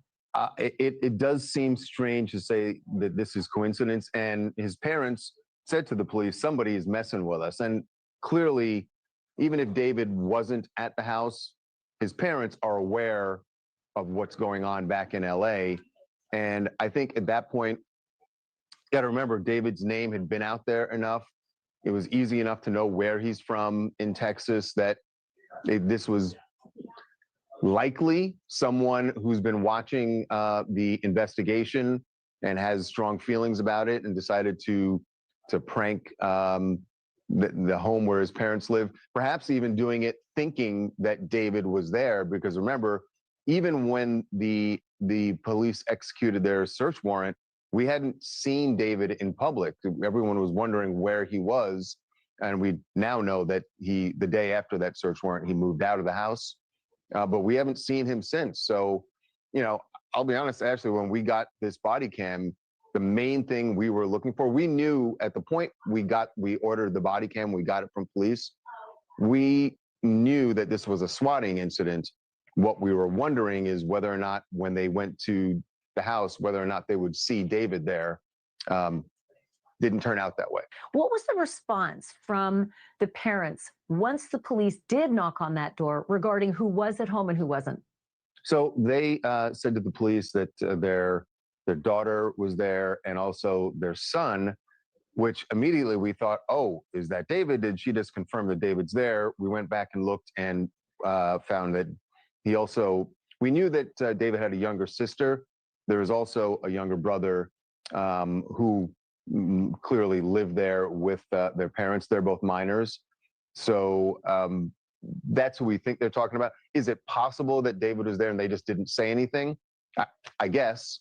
So David, from what we gather, is that his mother was really heavily involved in his career. There's apparently a video saying, he had to ask for her permission to use, private plane, which makes me wonder if David would have been able to travel back and forth to Los Angeles during this tour if he were involved in anything nefarious without her permission and without her knowing exactly why.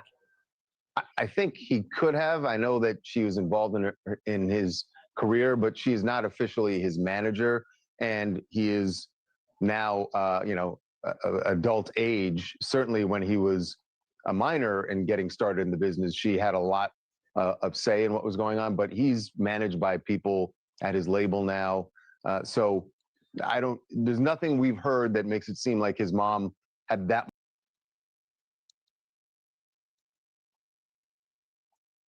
Okay, so I'm gonna stop right there and go to the next update where the ex actually spoke out. Celeste ex immediately feared body in David's car was her. That's what they report.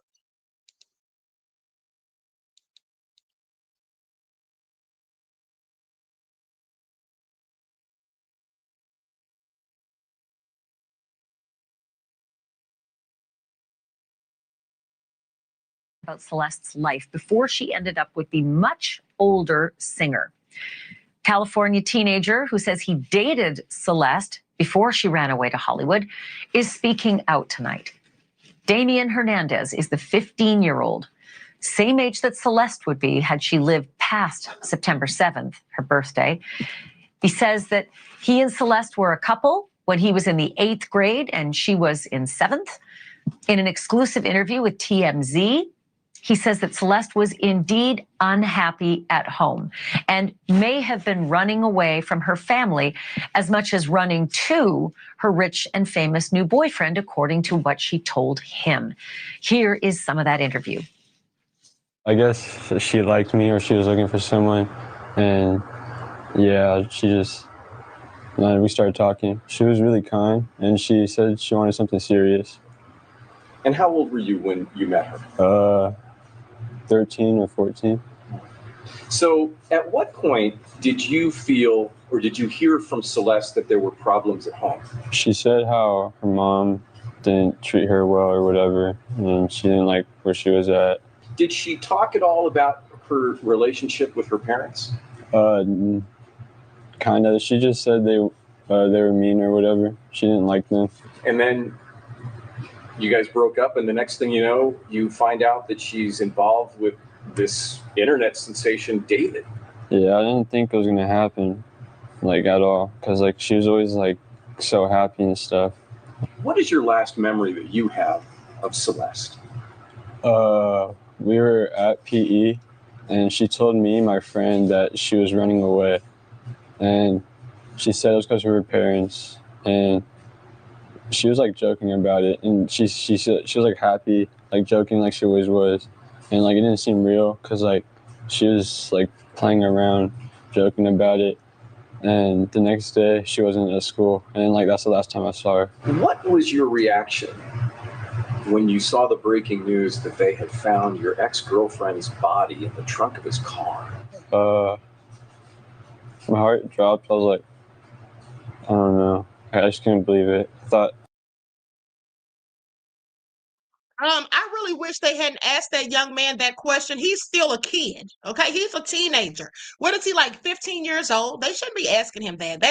I'm sure he was traumatized. Somebody you knew, went to school with, talked to on a regular basis, and to hear that they were not only dead, but chopped up in a trunk. I don't think they should have asked him that. These reporters need to do better. I mean, I kind of had a feeling when I saw, like, the first thing. I was like, what if it is her? But I just, like, brushed it off. But when I saw it really was her, I was like, damn, I really knew. So let me just make sure I'm understanding this correctly. You had seen the news out of Los Angeles that a body was found in his car. Yeah. And you immediately had a sinister thought about Celeste? Yeah, because one of my friends told me. Were you at home with your mom when they identified Celeste and you saw it all over the news? Can you remember that moment for us? Yeah, I was on the way to school, and then, like, she just, like, showed me. And, like, I took a picture of it, and I sent it to one of my friends, and he's like, yeah, I saw it too, it's crazy. And I just couldn't believe it. Thank you for watching. That young man was definitely his mother's twin, honey. Okay, and his mom looked like she was horrified. Okay, her face was expressing exactly how he was likely feeling, sitting there answering those questions. That's awful.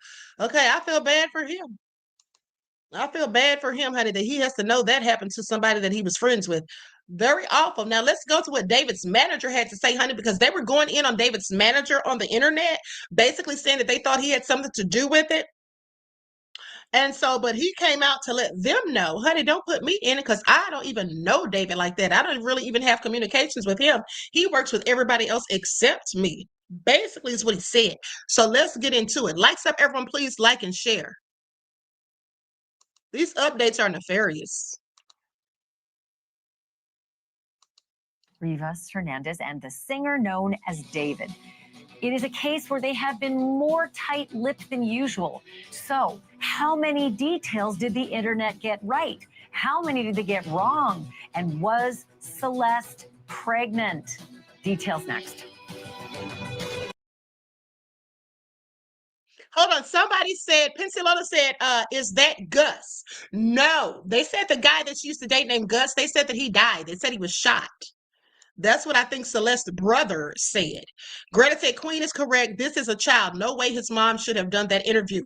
I'm not going to say the mom shouldn't have allowed him to do the interview because he is a teenager, but the mom likely didn't know exactly what they were going to ask. But the reporter, in my opinion, was a bit irresponsible asking him about those things that could be triggering and traumatizing for a youngster. It's all I'm saying. I just personally wouldn't have asked him about that, I don't think.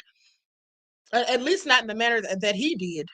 Okay, he was just blatant with it. So how did you feel knowing that she was found in the trunk of David's car and all that? No. Not a good idea, in my opinion.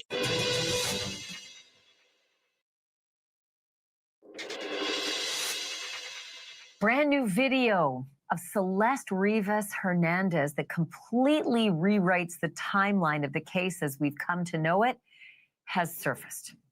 Video was recorded at the home of Celeste's parents in Lake Elsinore, California, exactly a year ago, or a year before her body was found in the trunk of a car belonging to the rising music star named David. We had been told that Celeste went missing in April of 2024 and that her family hadn't seen her since. But this new video was recorded by a Nest camera on September 8th, 2024, which would make that 4 months after she ran away. The neighbors who provided the video to TMZ say that it shows her arguing with people who had pulled a prank on her. Take a look. Let me talk real quick, okay? You gonna let me talk? I ain't gonna let you talk. No, you ain't gonna let me talk. Why? But a year and a half. My friend ordered this gel polish and changed her manicure every 10 days. This gel polish. I fast forwarded that part because we already heard it. If you came late, you can rewind it back. Half after the final missing person report was filed, her body was discovered in a frunk. That's the front trunk of David's Tesla. That was just 3 weeks ago. This video was just discovered as we're finally learning what's been going on behind the scenes of the investigation. Hold on, let me go to Vince I Am's comment. Vince I Am says, them chiseled jaws and suspicious neck are very distracting as F. I cannot. Vince, what did I tell you? It is literally too early in the day for your shenanigans. Leave that lady alone. Talking about Ashley. The LAPD's captain and commanding officer released a statement saying that the body of Celeste Rivas Hernandez was likely in the frunk of the Tesla for a long time before it was discovered. According to Captain Scott Williams, quote, "We know for sure that Celeste Rivas Hernandez died and someone placed her body in the front trunk area of David Burke's Tesla. We know that the Tesla had been parked at the location from which it was towed for several weeks. So it is very likely Celeste Rivas Hernandez had been dead for several weeks prior to her body being discovered." I know. Hold on. Okay, so Jeff ATL says, I feel a little less sympathy for her now that I know that she used the N-word. Jeff, come on. She, you know, a lot of these kids say that word and they shouldn't. She was using it to those dudes. You know, here's the thing. And not what's the word I'm looking for? Not defending the use of the N-word by other people that aren't us. But the bottom line is, you know, some people refer to men in general as ninjas. Doesn't matter if they're black, white, Hispanic, whatever. Some women or females call men ninjas. Period. That's what they call them. Y'all see them ninjas over there? They don't have to be black, and that's just what some of them do. And that's what she was calling them that. And she was just a little kid. You know what I'm saying? At the end of the day, yeah, Terry Henn said condoning. That's it. That's the word I was looking for, beloved. Thank you. So, Jeff, give her a break, okay? She was just a poor, misguided youth at the end of the day. And now, sadly, you know, she's no longer here. I'm not going to hold it against her because it's not like she said it to a black person with a hard ER, even though she still shouldn't have been saying it. Jeff ATL said she used it derogatorily towards us, Queen. She didn't say it to us. She said it to those Mexican dudes or whatever they were. They said they were Southsiders because, you know, they didn't want to be called that. Dornicia said we do it in New Orleans. Yeah, they do it here in Atlanta, too. Jeff, you're from ATL. Sit down somewhere. You know darn well that women call men ninjas, okay? Let's continue. This is minuscule. Let's stick to the point. Okay, OG Patrice said, well, you might as well be mad at Fat Joe, too. Okay? Because he darn sure says it. And he says it to us. Okay, she didn't say it to us. She said it to them. And she was saying that in reference to them being men. All right. So anyway, let's continue. We're getting sidetracked, people. No, I know. You don't think it's a big deal because it's like, yeah, we know all that, right? Not really. Like, this is the police finally confirming it. And they haven't said a thing. But that really does track with our reporting last week, when we spoke with a private investigator who tracked down the tow reports for this Tesla. And they showed that neighbors had called police about that car on August the 26th. Police responded the next day and ticketed the car as per protocol. They got to wait 72 hours between each of the tickets they put on there. And after 3 visits, And I'm not going to keep stopping because I need to get through this. OG Patrice said, don't forget Cardi B, okay?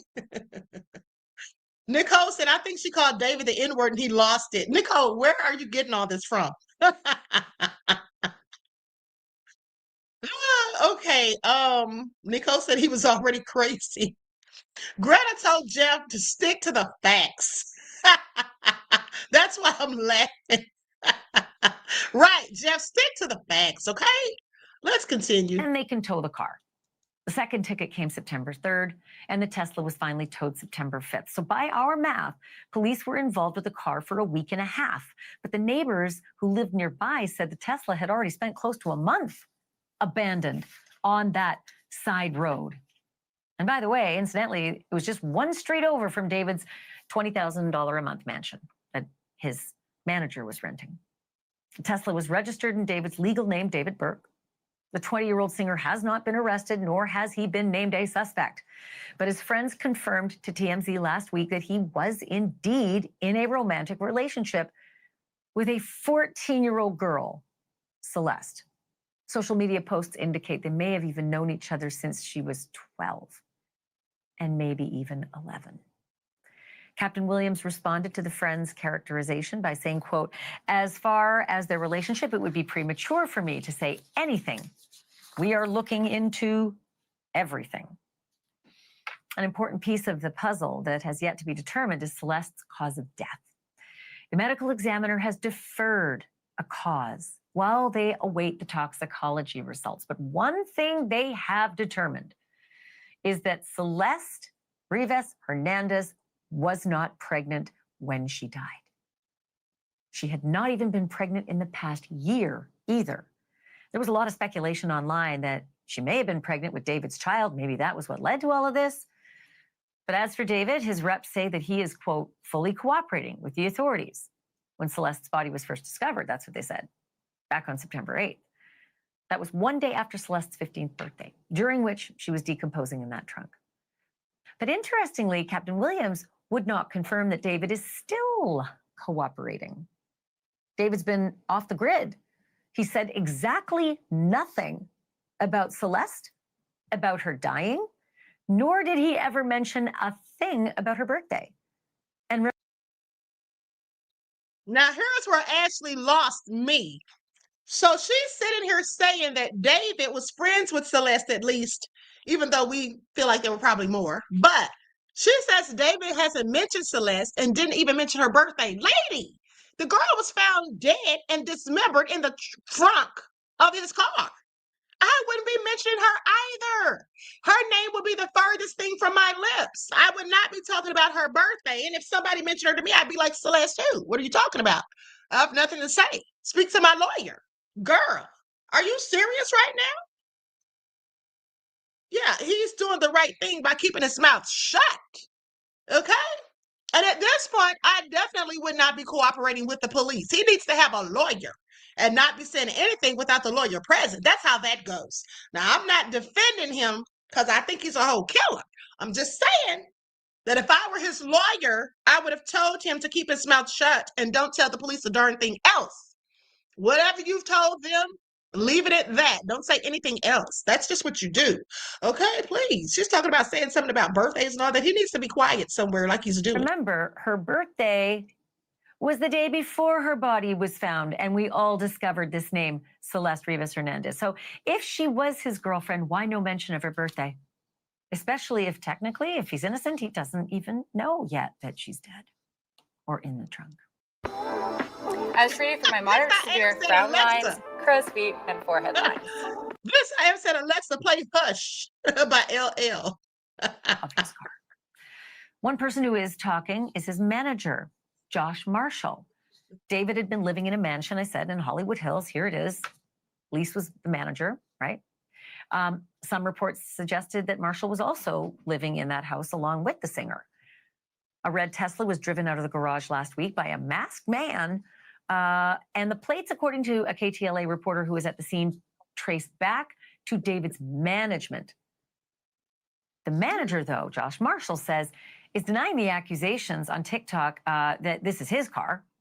He uses the handle JMogul. His post was in response to a TikTok video accusing him of being involved in Celeste's death. And Marshall wrote this in response, quote, I had zero knowledge of anything, and I don't live in California. I work remotely 95% of the time, and my job doesn't require me to have much interaction with any of my clients / David, as there are many others that work with him on a day-to-day capacity. Not me. LA Magazine confirmed that Josh Marshall was in fact behind those TikTok comments. The headline reads, Josh Marshall breaks silence on TikTok amid Celeste Rivas Hernandez investigation. Lauren Conlon was the writer of that piece, also the host of the Outlier podcast, and she joins me now live. It was a really good break, you being able to connect with Josh Marshall. Now, this lady right here is very nice. I happen to have met her at Diddy's trial. Very nice lady, but let's continue. Marshall to get him to confirm these things. Did he say anything else? Did he mention anything about where his client David is right now? No, Ashley, and truthfully, I saw these comments on TikTok on this random video. I could not believe it, and I'm thinking to myself, it's been weeks. There have been so many allegations. Josh Marshall has not said anything yet. So, you know, in order to file this story, I really had to make sure that it was him and these messages were authentic. So I messaged him, not really expecting to get a response. I did some diligence, so I was about 98% sure it was him. And he did write back, and he just confirmed that it was him, and he just stood by his statements, and that was it. So it really wasn't much of anything. However, I still am kind of in shock because the first time you speak out, why would you clap back, in the comment section of a random TikTok video?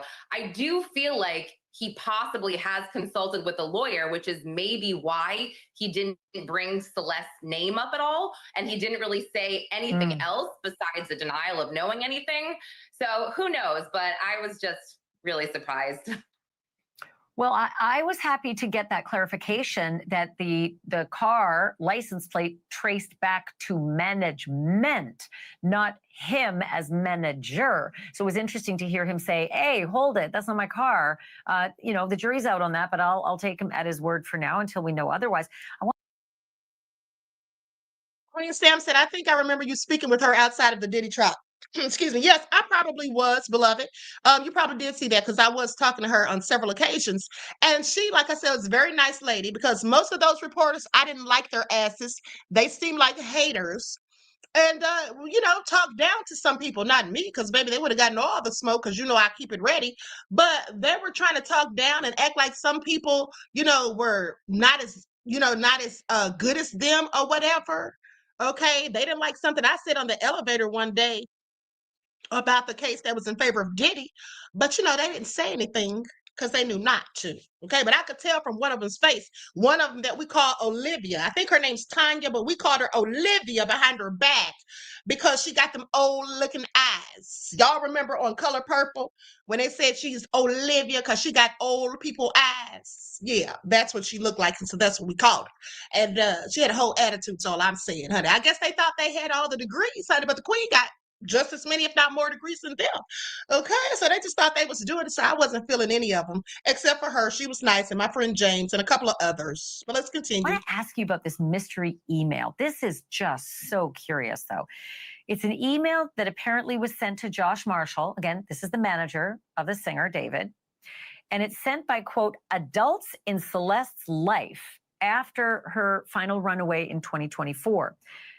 Or rather, not her final runaway, one of her runaways in 2024.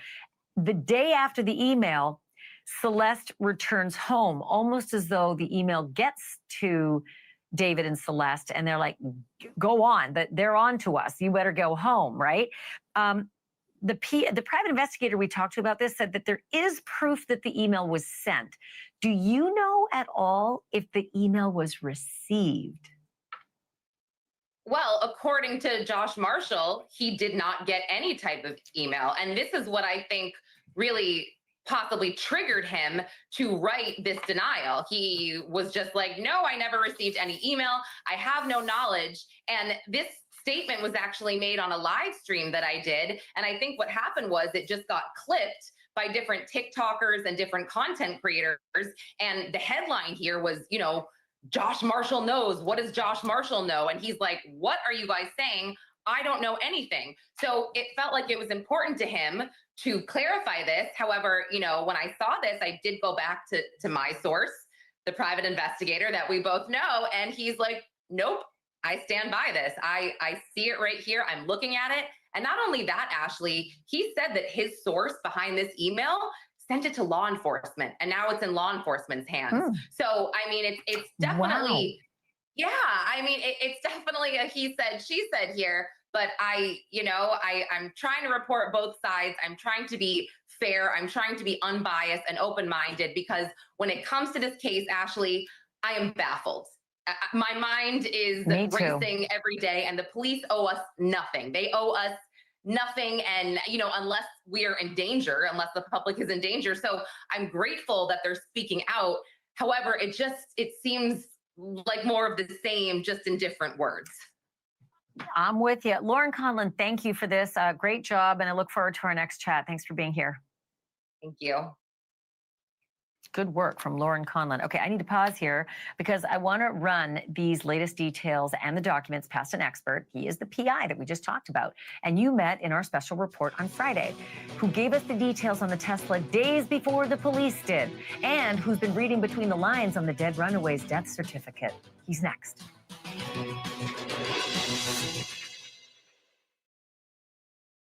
I want y'all to pay attention to how I'm going to dig up these receipts for you numbskulls. Y'all are so low down. Okay, but let's continue. Let's continue. By police that the body had been in that trunk for several weeks before that. But now police are also saying that until and unless they determine how Celeste Rivas Hernandez actually died, they will not know whether she's a homicide victim or an accident victim, or maybe even took her own life.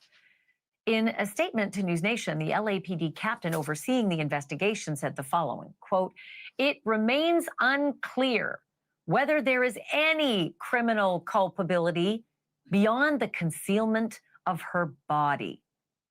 Wow. Which is all the more interesting when you remember the LA police chief indicated that this was a homicide, like last week. This was a homicide investigation. He did it in a TV interview. Keep in mind also that the medical examiner doesn't even have Celeste's remains anymore. Those were given back to her family also last week. My next guest is a private investigator specializing in missing persons who's been looking into the mystery of Celeste's death. Steve Fisher, welcome back to the show. Let's just dig right into that.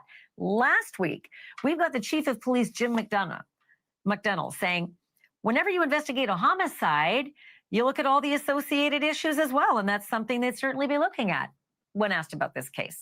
That I perked up. There he was talking about a homicide and the associated issues. Now we're hearing from his LAPD captain, it remains unclear whether there's any criminal culpability beyond the concealment of her body. How does this square with you? Is this a misstatement? Are they, one hand's not talking to the other? Well, two wildly different statements, right? I think that maybe what the chief was saying is that all these, cases when you got a deceased body, that's not an obvious the reason why is investigated as a homicide, and then it could be determined later not to be. But the statement about if there's any criminal culpability, it may be just the concealment of the body. That's a misdemeanor in California. That's something that has a $1,000 fine and $1,000 to $10,000 fine and up to a year in jail. But somebody without a record will get probation. We're talking about a minimal charge considering what we were thinking. And I was really, really, really disappointed to see that there wasn't any mention when they talked about the criminal culpability of any harboring, trafficking, sex crimes against an 11 to 14-year-old girl. It's like they're not even looking at it. I know that there was a statement that looking at all the relationship, but when it came to the criminal part, it did not bring that up, and that's just horrible as far as I'm concerned. That's the worst part. Or maybe he's just waiting for David to talk to someone, and there it is. There's the evidence. He's mentioned it himself. He thought he was in the clear. We gave him a long leash, and he hung himself with it. Maybe that's what they're doing. I don't know. Quick question though about the pregnancy. That was huge to me. When they said that she was not pregnant, nor had she been pregnant for a year, it was huge to me. Do you think it complicates anything, or do you think it just rules that part out? I think it's actually a good sign for the rest of the autopsy, because if they were able to determine that means that they probably did so through HCG hormone tests, which they got from probably the vitreous humor gel that's behind the eyeball. So that means that they will also be able to get full toxicology. She wasn't in such a state where they lost that. So if they were able to make this determination about the pregnancy, then they can also get the toxicology and find out exactly what was in her system, how much, what levels, and from there can determine if that's, accidental or if maybe there was something nefarious, and also what it is, because there are, if it's fentanyl and somebody gave her that fentanyl, then they can be held responsible. That is a criminal act. Yeah, it's a good point. That's a great point. Thanks for bringing that up. It makes a big difference. Steve Fisher, thank you so much. Good to have you on the show again. Look forward to the next time.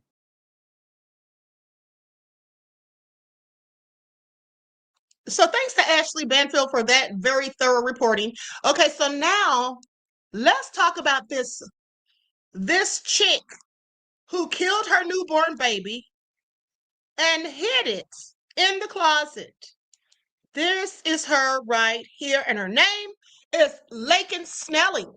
And I want you all to pay attention because here's why.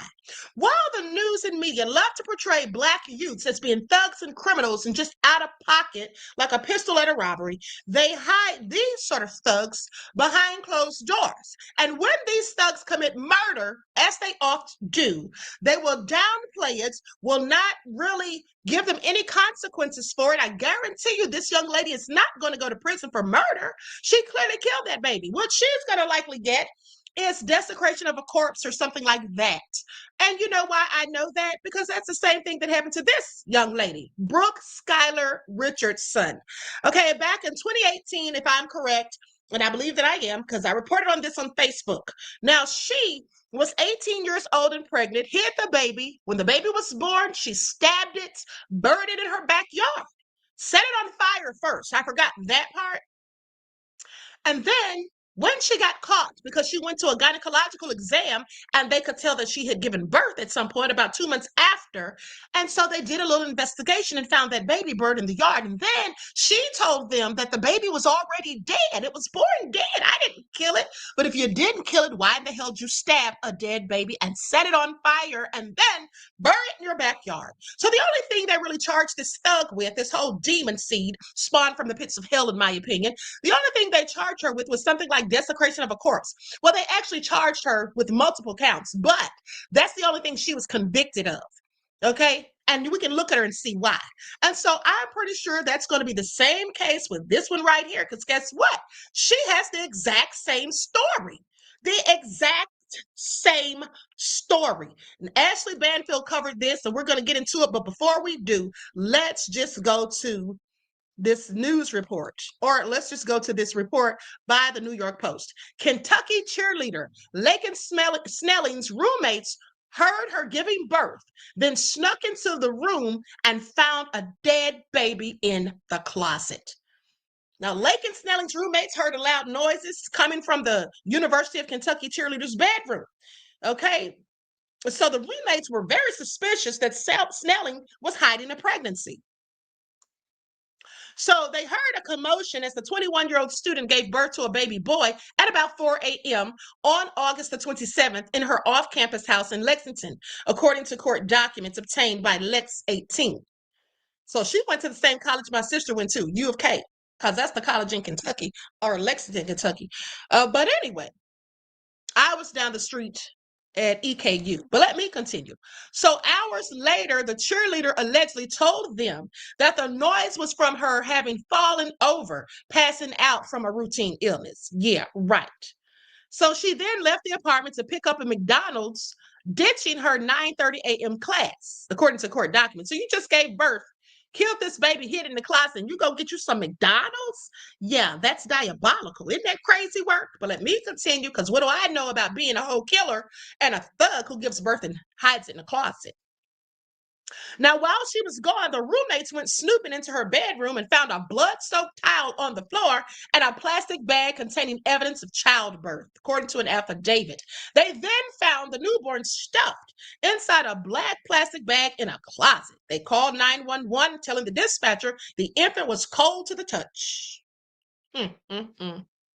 Now, the cheerleader who skipped a planned trip to a clinic then returned home to find cops already there waiting for her, much to her chagrin, I'm sure. Now, the details were laid bare after Snelling pleaded not guilty to charges of abuse of a corpse. That's what they're going to get her with. That's the only thing they're going to find her guilty of, I promise you. Now, tampering with evidence and concealing the birth of an infant. Now, mind you, where's the murder charge? Oh, that's right. There is none. They've only charged her with abuse of a corpse, tampering with physical evidence, and concealing the death or the birth of an infant. Why did they not charge her with murder? Well, you know, because they're going to say they can't tell whether or not she killed that baby. Maybe it was born dead. Because guess what? That's what she told him. Just like Brooke Skylar Richardson told him the same story. He was born a stillbirth. Snelling initially told cops the baby fell on the floor after she gave birth, but she didn't think he was breathing or alive. She then claimed to have passed out on top of the baby and woke up to find the baby turning blue and purple. Why didn't you call the police as soon as you had it, ma'am? You had nefarious intentions, clearly. Snelling then admitted that she wrapped the baby up like a burrito and laid it laid next to it because it gave her a little comfort in the moment, according to court documents. She then hid her son in the closet before showering and cleaning up the blood in her room, according to authorities. This is also egregious. That poor little lost soul, that poor little baby. Can you imagine? But the probe has since revealed that she told medical staff that the newborn baby had shown a little bit of fetal movement and made a whimper after he was born. So the baby wasn't dead. You see, she tried to act as though it died.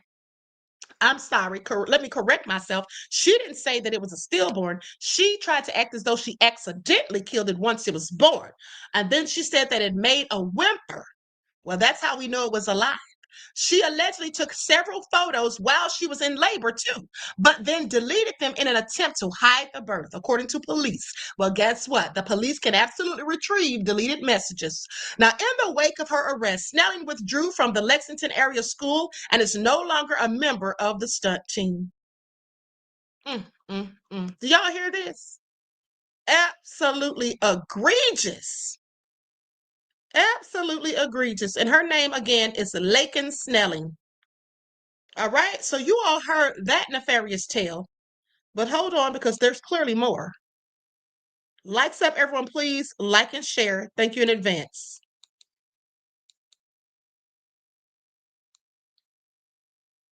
Now, with that all being said, I'm going to go. Hold on. I don't need this right here. I'm going to go to the report. Oh, no.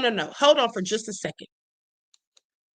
So here is Skylar or Brooke Skylar Richardson.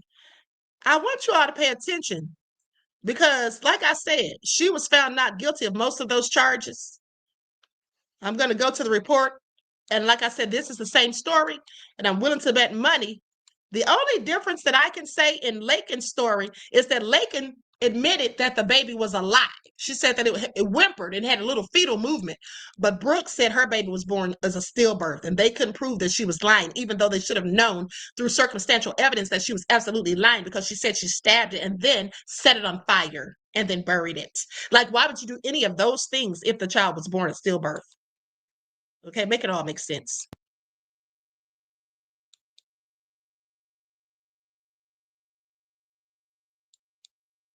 Likes up, everyone, please. Like and share. Thank you in advance.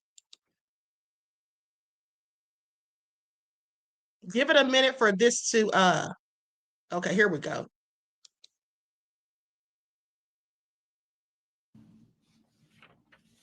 With regard to count one, we, the jury in the above captioned case, find the defendant, Brooke Skylar Richardson, not guilty of the offense of aggravated murder, and there appear to be 12 jury signatures affixed.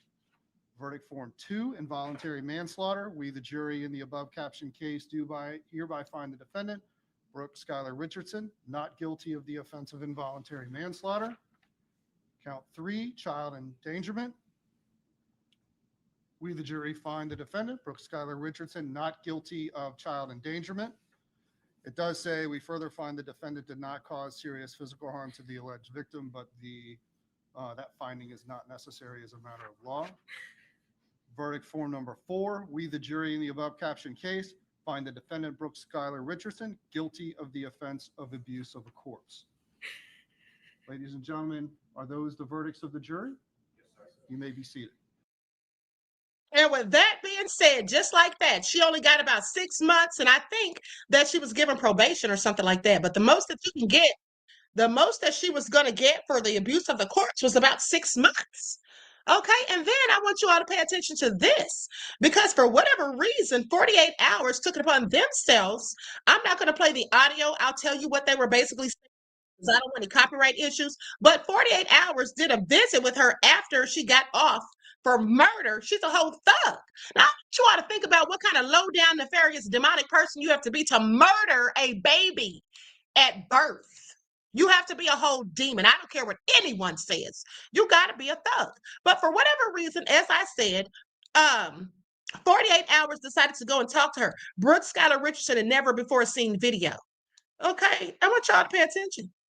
They're visiting her at home like she's some little angel. Okay, let me see what they have on here. I'm going to read the transcript because I'm not going to play this audio as I said, so I don't want any copyright issues. Okay, pizza for more than a year. Skylar Richardson and her family, I don't know, I think that pizza is a mistake. But anyway, for more than a year, Skylar Richardson and her family gave CBS, oh my gosh, this is going so fast. Okay, never mind reading the transcripts. Basically, they're visiting her at home to see how her life has transpired after the nefarious crime that she committed and got off for, scot-free, mind you. Just showing how she's living, okay, in a nice old house with a big yard and all of that. Just a year or two after murdering that baby. She couldn't get a job anywhere because all of the people in the town, that small, knew who she was and what she'd done, so they shunned her. And so the lawyer who defended her case had to end up giving her a pity job because nobody wanted to do anything with her as far as work was concerned. And why not? Because she's a whole psychopath, if you ask me. Okay, clearly that's the kind of person that would do such a thing, a psychopath. Okay, not anybody with a heart, with love, humanity. How could you dare do that? Okay, it's just disgusting as far as I'm concerned. Now, with that all being said, let's go to the report by News Nation because that was right in the, and also Mark Garagos is going to talk about it too.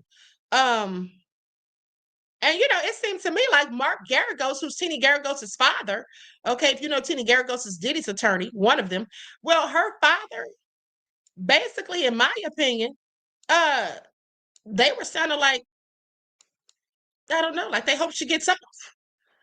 Okay, that's just what I got from it.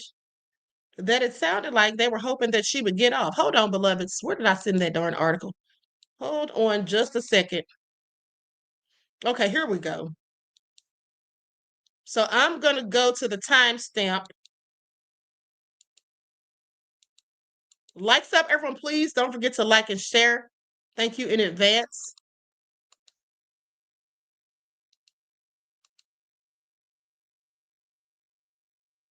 This was at the beginning of Ashley's broadcast when she spoke about Lakin.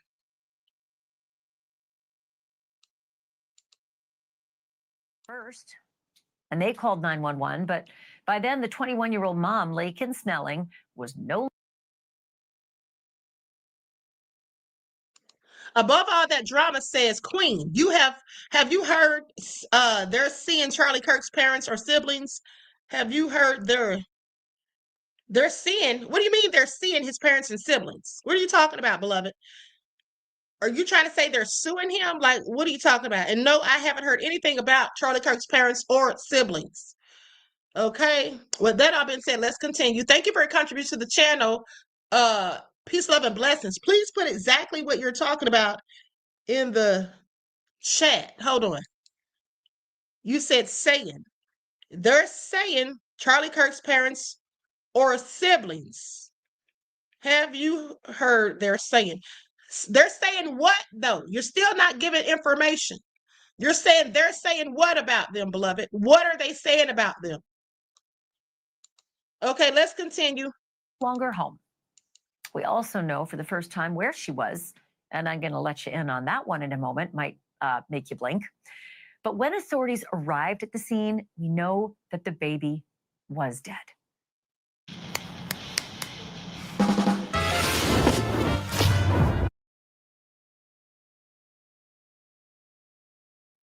What we don't know yet is whether that little boy was alive after being born, and that matters.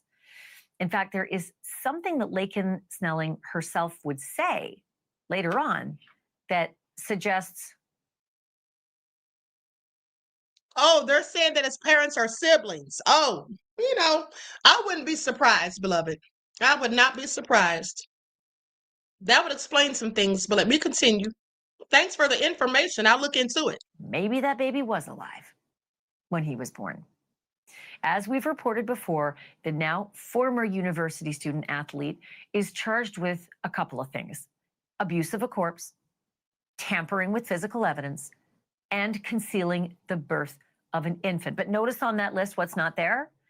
No murder, no homicide of any type. Late last week, she made the trip back to Lexington from her parents' home in Tennessee, where she's under house arrest, and she made the trip for this, which was a very, very short court hearing. What you're looking at right there is not just this big old edit that we made, into a minute. The court hearing was less than a minute. She basically showed up to waive her right to a preliminary hearing. And why does that matter? Under Kentucky law, that basically sends this case to a grand jury. So it's a bunch of, her peers who are going to have to decide whether to indict Laken Snelling or not. And my money's on the indictment, especially in light of the police reports that came out the same day. Okay, this is where you're going to have to sit down because these affidavits are filled with information. A lot of it's kind of uncomfortable.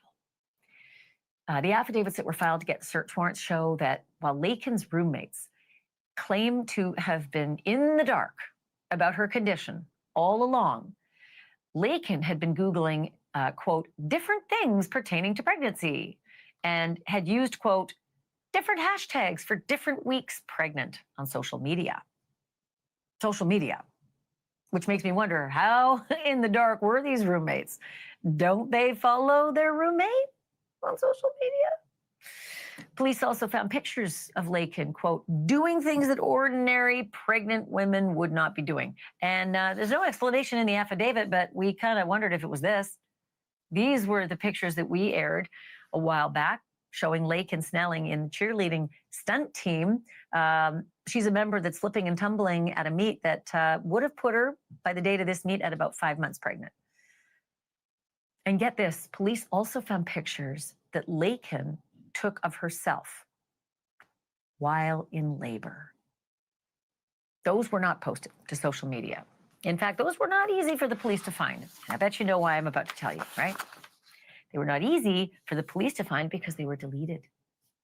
Police say Laken told them that she gave birth at 4 o'clock in the morning on August 27th. She said the baby fell to the floor of her bedroom. And the roommates actually told police they heard that, but didn't know what it was. Laken told police she didn't think the baby was alive, but she didn't stick to that claim. And I'm going to come back to that in just a second. She said a half hour later, she, quote, passed out on top of the child and woke up to find the boy, quote, turning blue and purple, end quote. She said she wrapped the baby up, quote, like a burrito and lay next to him on the floor, quote, because it gave her a little comfort in the moment, end quote. And here's what else the affidavit tells us. Laken slept until her alarm went off at 7:30 in the morning. Police say she then wrapped the baby in a towel, put the towel in the trash bag, and put the trash bag in her closet, and then took a shower. After that, police say she cleaned up a little bit more, stashing the placenta in a Ziploc bag, which police say she stashed in the closet with the baby. And then they say she drove to the University of Kentucky campus, but did not go to class. Instead, she ordered food from McDonald's, and after eating, drove to the student clinic. But then, curious, did not enter the building. According to police, she instead went back home, by which time her secret was out. So police took her in, but then they took her to the University of Kentucky Hospital where, and I want to read this actually verbatim because it's important. Ms. Snelling told medical staff that the baby made a whimper and that she, quote, guessed the baby was alive. This is where I'm going to stop, and I'm going to bring in Mark Garagos, defense attorney, podcaster, and longtime friend of the show, and somebody who knows a lot about this because he's had cases just like it.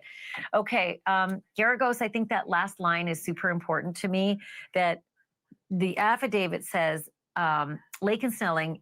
Grand Canyon University offered nearly $161 million in institutional scholarships to online students in 2024.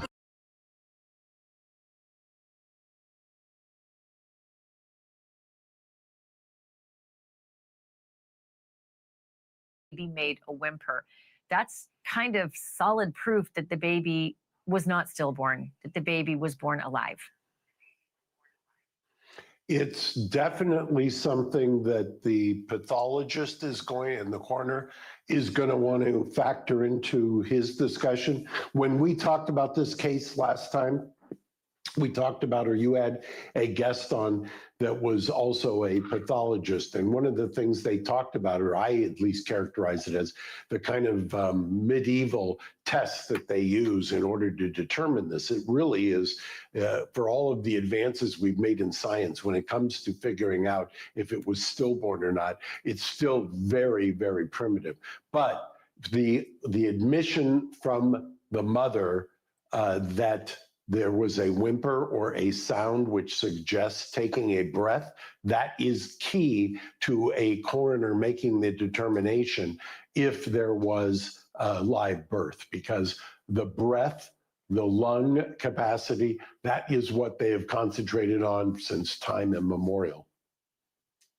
Yeah, you can't make a whimper if you don't have oxygen in your lungs, and you don't come out of the birth canal with any oxygen in your system. That's the first breath, as everybody knows. Then she also said after 30 minutes, she said the baby was turning blue and purple. I think it might have been 30 minutes after she kind of woke up, having, in her description, fallen asleep on the baby. And to say the baby's turning blue and purple is another very definitive forensic clue that the baby was actually functioning and alive for all those minutes. You know, this is why I'm such a friend of the show. You're so sharp to have picked up on that, because if I'm the defense lawyer and I'm taking a look at that, I'm saying to myself, this is precisely why you never want your client to cooperate, because just from a purely legal standpoint, absent her statements that there was a whimper, that the baby was, the fetus or the baby was turning blue, how you refer to it, things of that nature, they don't have a corpus. They don't have a crime. It's only after the fact trying to reconstruct a crime. And boy, I will tell you, a whimper and turning blue, as you just stated, are two of the biggest things that their prosecution is going to hang their proverbial hat on. Yeah, she basically messed up saying that. Okay, she basically messed up saying that. East meets West said, why didn't this chick go to the hospital? Why do they never, beloved? Why didn't the other one do the same thing?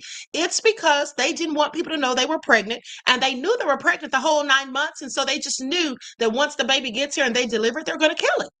That's my opinion. I think it's premeditated. Okay, because why wouldn't you go straight to the hospital? And like somebody said, East meets West said she could have died herself. Absolutely. Okay, people died during childbirth. In some cases, you can hemorrhage or anything could go wrong. So that was all so crazy. But anyway, let's continue. Hey, I'm looking at these pictures, and I know I'm going to get assailed for bringing this topic up, but I think that everything matters. Appearances matter. This is Lakin Snelling appearing for her second time in a courtroom in front of a judge. She's tucked in behind her lawyer for a bit of it, but you can see she's wearing a black dress, and she did not glam up. In her first court appearance, she wore a red dress with a lot of makeup. Second court appearance, see, there's the first one, Garagos, and I couldn't believe what I was seeing when I saw the red cocktail dress and lots of makeup. It matters, doesn't it? As a defense attorney, it matters how your client appears in a high-profile trial. There are so many things that matter, and let me explain why. As you know, and I'm telling you what you already know, the look in a courtroom or how is projected outside of the courtroom matters immensely to the ultimate arbiter of this case, which is the jury pool. Why do you think in the Diddy case they're fighting so hard to have him not have to wear jail garb at his sentencing when there isn't even a jury? Because they know that that's going to go out. That's what the public is going to see. Why do you think I have many times said I regret in the Peterson case that I did not allow cameras in the courtroom? Because what they did do is they took some B-roll of maybe a minute and a half, and that became, and Scott looking with a lack of affect, and that became kind of the soundtrack or video track, if you will, of that trial for the rest of time immemorial. Right here, look what happens. You've got her looking as if she's going, you call it a cocktail attire, I call it a prom dress, into her appearance. That is not the look that you want to have. That is not the look that is going to send the message that you want to send. And I'm not second second guessing the lawyers or anybody else, because I've been hoisted on this on myself. But it matters. If things that you don't think matter, matter. I can't tell you the little details that you have to be concerned with. I'm not judging her either. I don't think this kid knew a damn thing about court and about how to dress. I'm sure she just grabbed what she thought was the most adult thing maybe in her wardrobe, but these things just do land so unbelievably hard on people, and people are very, very judgmental. I do want to ask you about the deleted pictures. The police always find the deleted file, and the pictures of her giving birth are deleted, as are some of the internet searches. You know, in the legalese, they usually say that's consciousness of guilt, I think. But do you see it as a problem that she deleted a lot of these things? Well, you know, what people don't quite understand, both for where you search and what's been deleted. When you cross-examine, at least in my experience, when I cross-examine the computer forensics people, what you quickly find out is that something that is deleted is not necessarily deleted. And then what the law enforcement does is they will recreate, they will go to the unallocated space, they'll go to the cloud, they'll go to various other places and recreate what was deleted. That, to your point, can be damning if it's something that shows consciousness of guilt. The other thing on internet searches, I'm always a little leery of that, because anytime you go onto an internet or land on a website, you get bombarded with pop-ups. You get bombarded, and if you were to go in slow motion, which I often do during cross-examination, as to the search browser, searching for that website, many times one of the things that they consider to be a search is not a search. It's not the end point. It's just one of the signposts on the way. So you have to be very careful. It's a you waypoint. have to have yeah. And so one of the things that you're labeling or saying she was searching for may not be.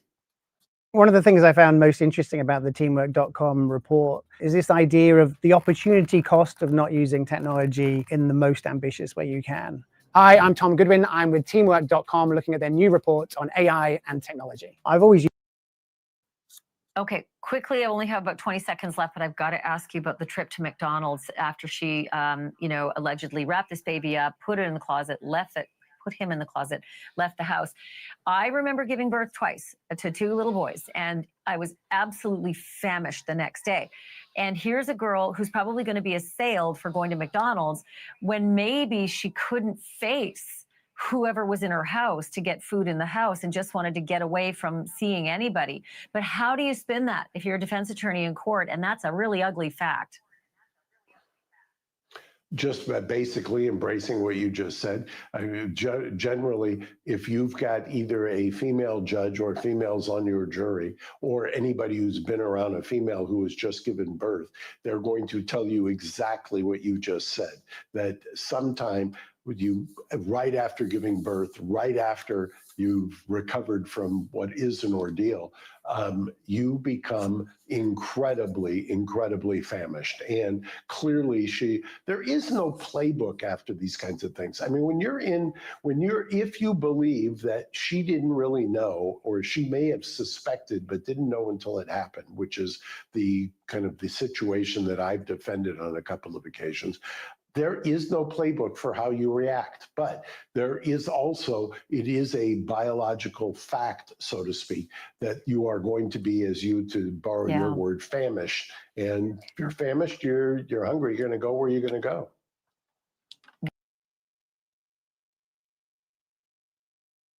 Sound crazy as hell, talking about you're going to go where you're going to go. First of all, after murder, you're hungry?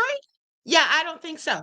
Okay, it seems to me that you'd lose your whole entire appetite, even if you were famished. Honey, the fact that you're a whole killer, you just murdered an infant that just got into this world, and you have the audacity, dare I say, to go to McDonald's and order food? Please make that all make sense. Okay, Lyndon X said he did sound crazy. Yes, absolutely. It seems to me that they're allowing her a bit of sympathy and empathy. That's what that sounds like for a cold-blooded killer. And I want you all to pay attention, because that's absolutely what that was. And you see, it's very easy for them to have empathy and sympathy for people who look like this. Cold-blooded killers or not. Okay? Talking about she was famished. Honey, all right, that poor baby was probably famished when it first got into the world and drew its first breath, only for the breath to be snatched out of it. Talking about she probably rolled on top of that baby while she was asleep. No, you laid on top of that baby on purpose and crushed it beneath the weight of your body to kill it. You didn't want to strangle it lest you leave damage to the neck, and it would show that you did it on purpose, that you literally murdered it on purpose, premeditated.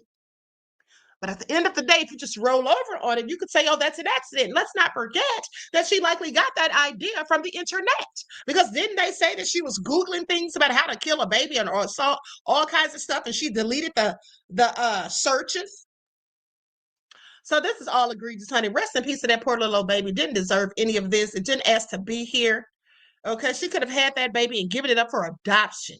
Or anything, giving it to the father or his family, whatever could have been done besides taking the life of an innocent, sweet little child. Okay, and the same goes for Brooke Skylar Richardson.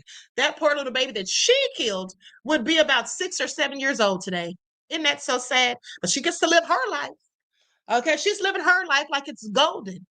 After she stabbed, set ablaze, and then buried a whole baby in her backyard, no less. This is all so sad. Anyway, depraved minds. Okay, and then these people will make excuses for their nefarious behavior. With that all being said, I'm going to conclude this broadcast. Y'all make sure y'all tune back in later on today because we're going to talk about Kash Patel having the audacity to tell us not to celebrate Ahmadiyyah's death. Okay, because she was a fugitive. But he wanted us to celebrate Charlie Kirk's. Has he lost his mind? Well, clearly he has.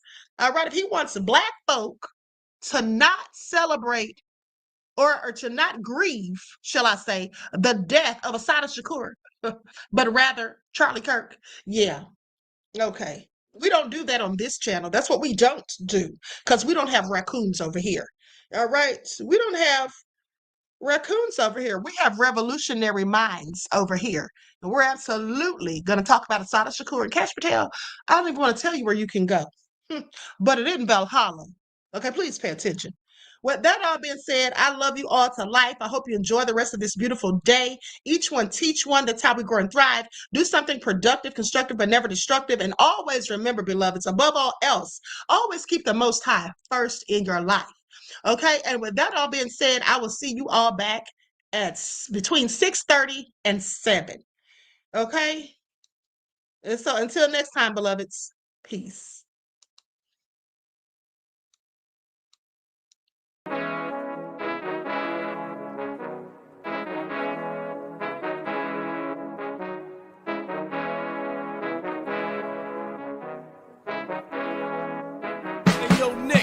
With that gold all in my skin, God all in my blood, kings all in my circle. You touch one of mine and you're done. They show no love for the queen.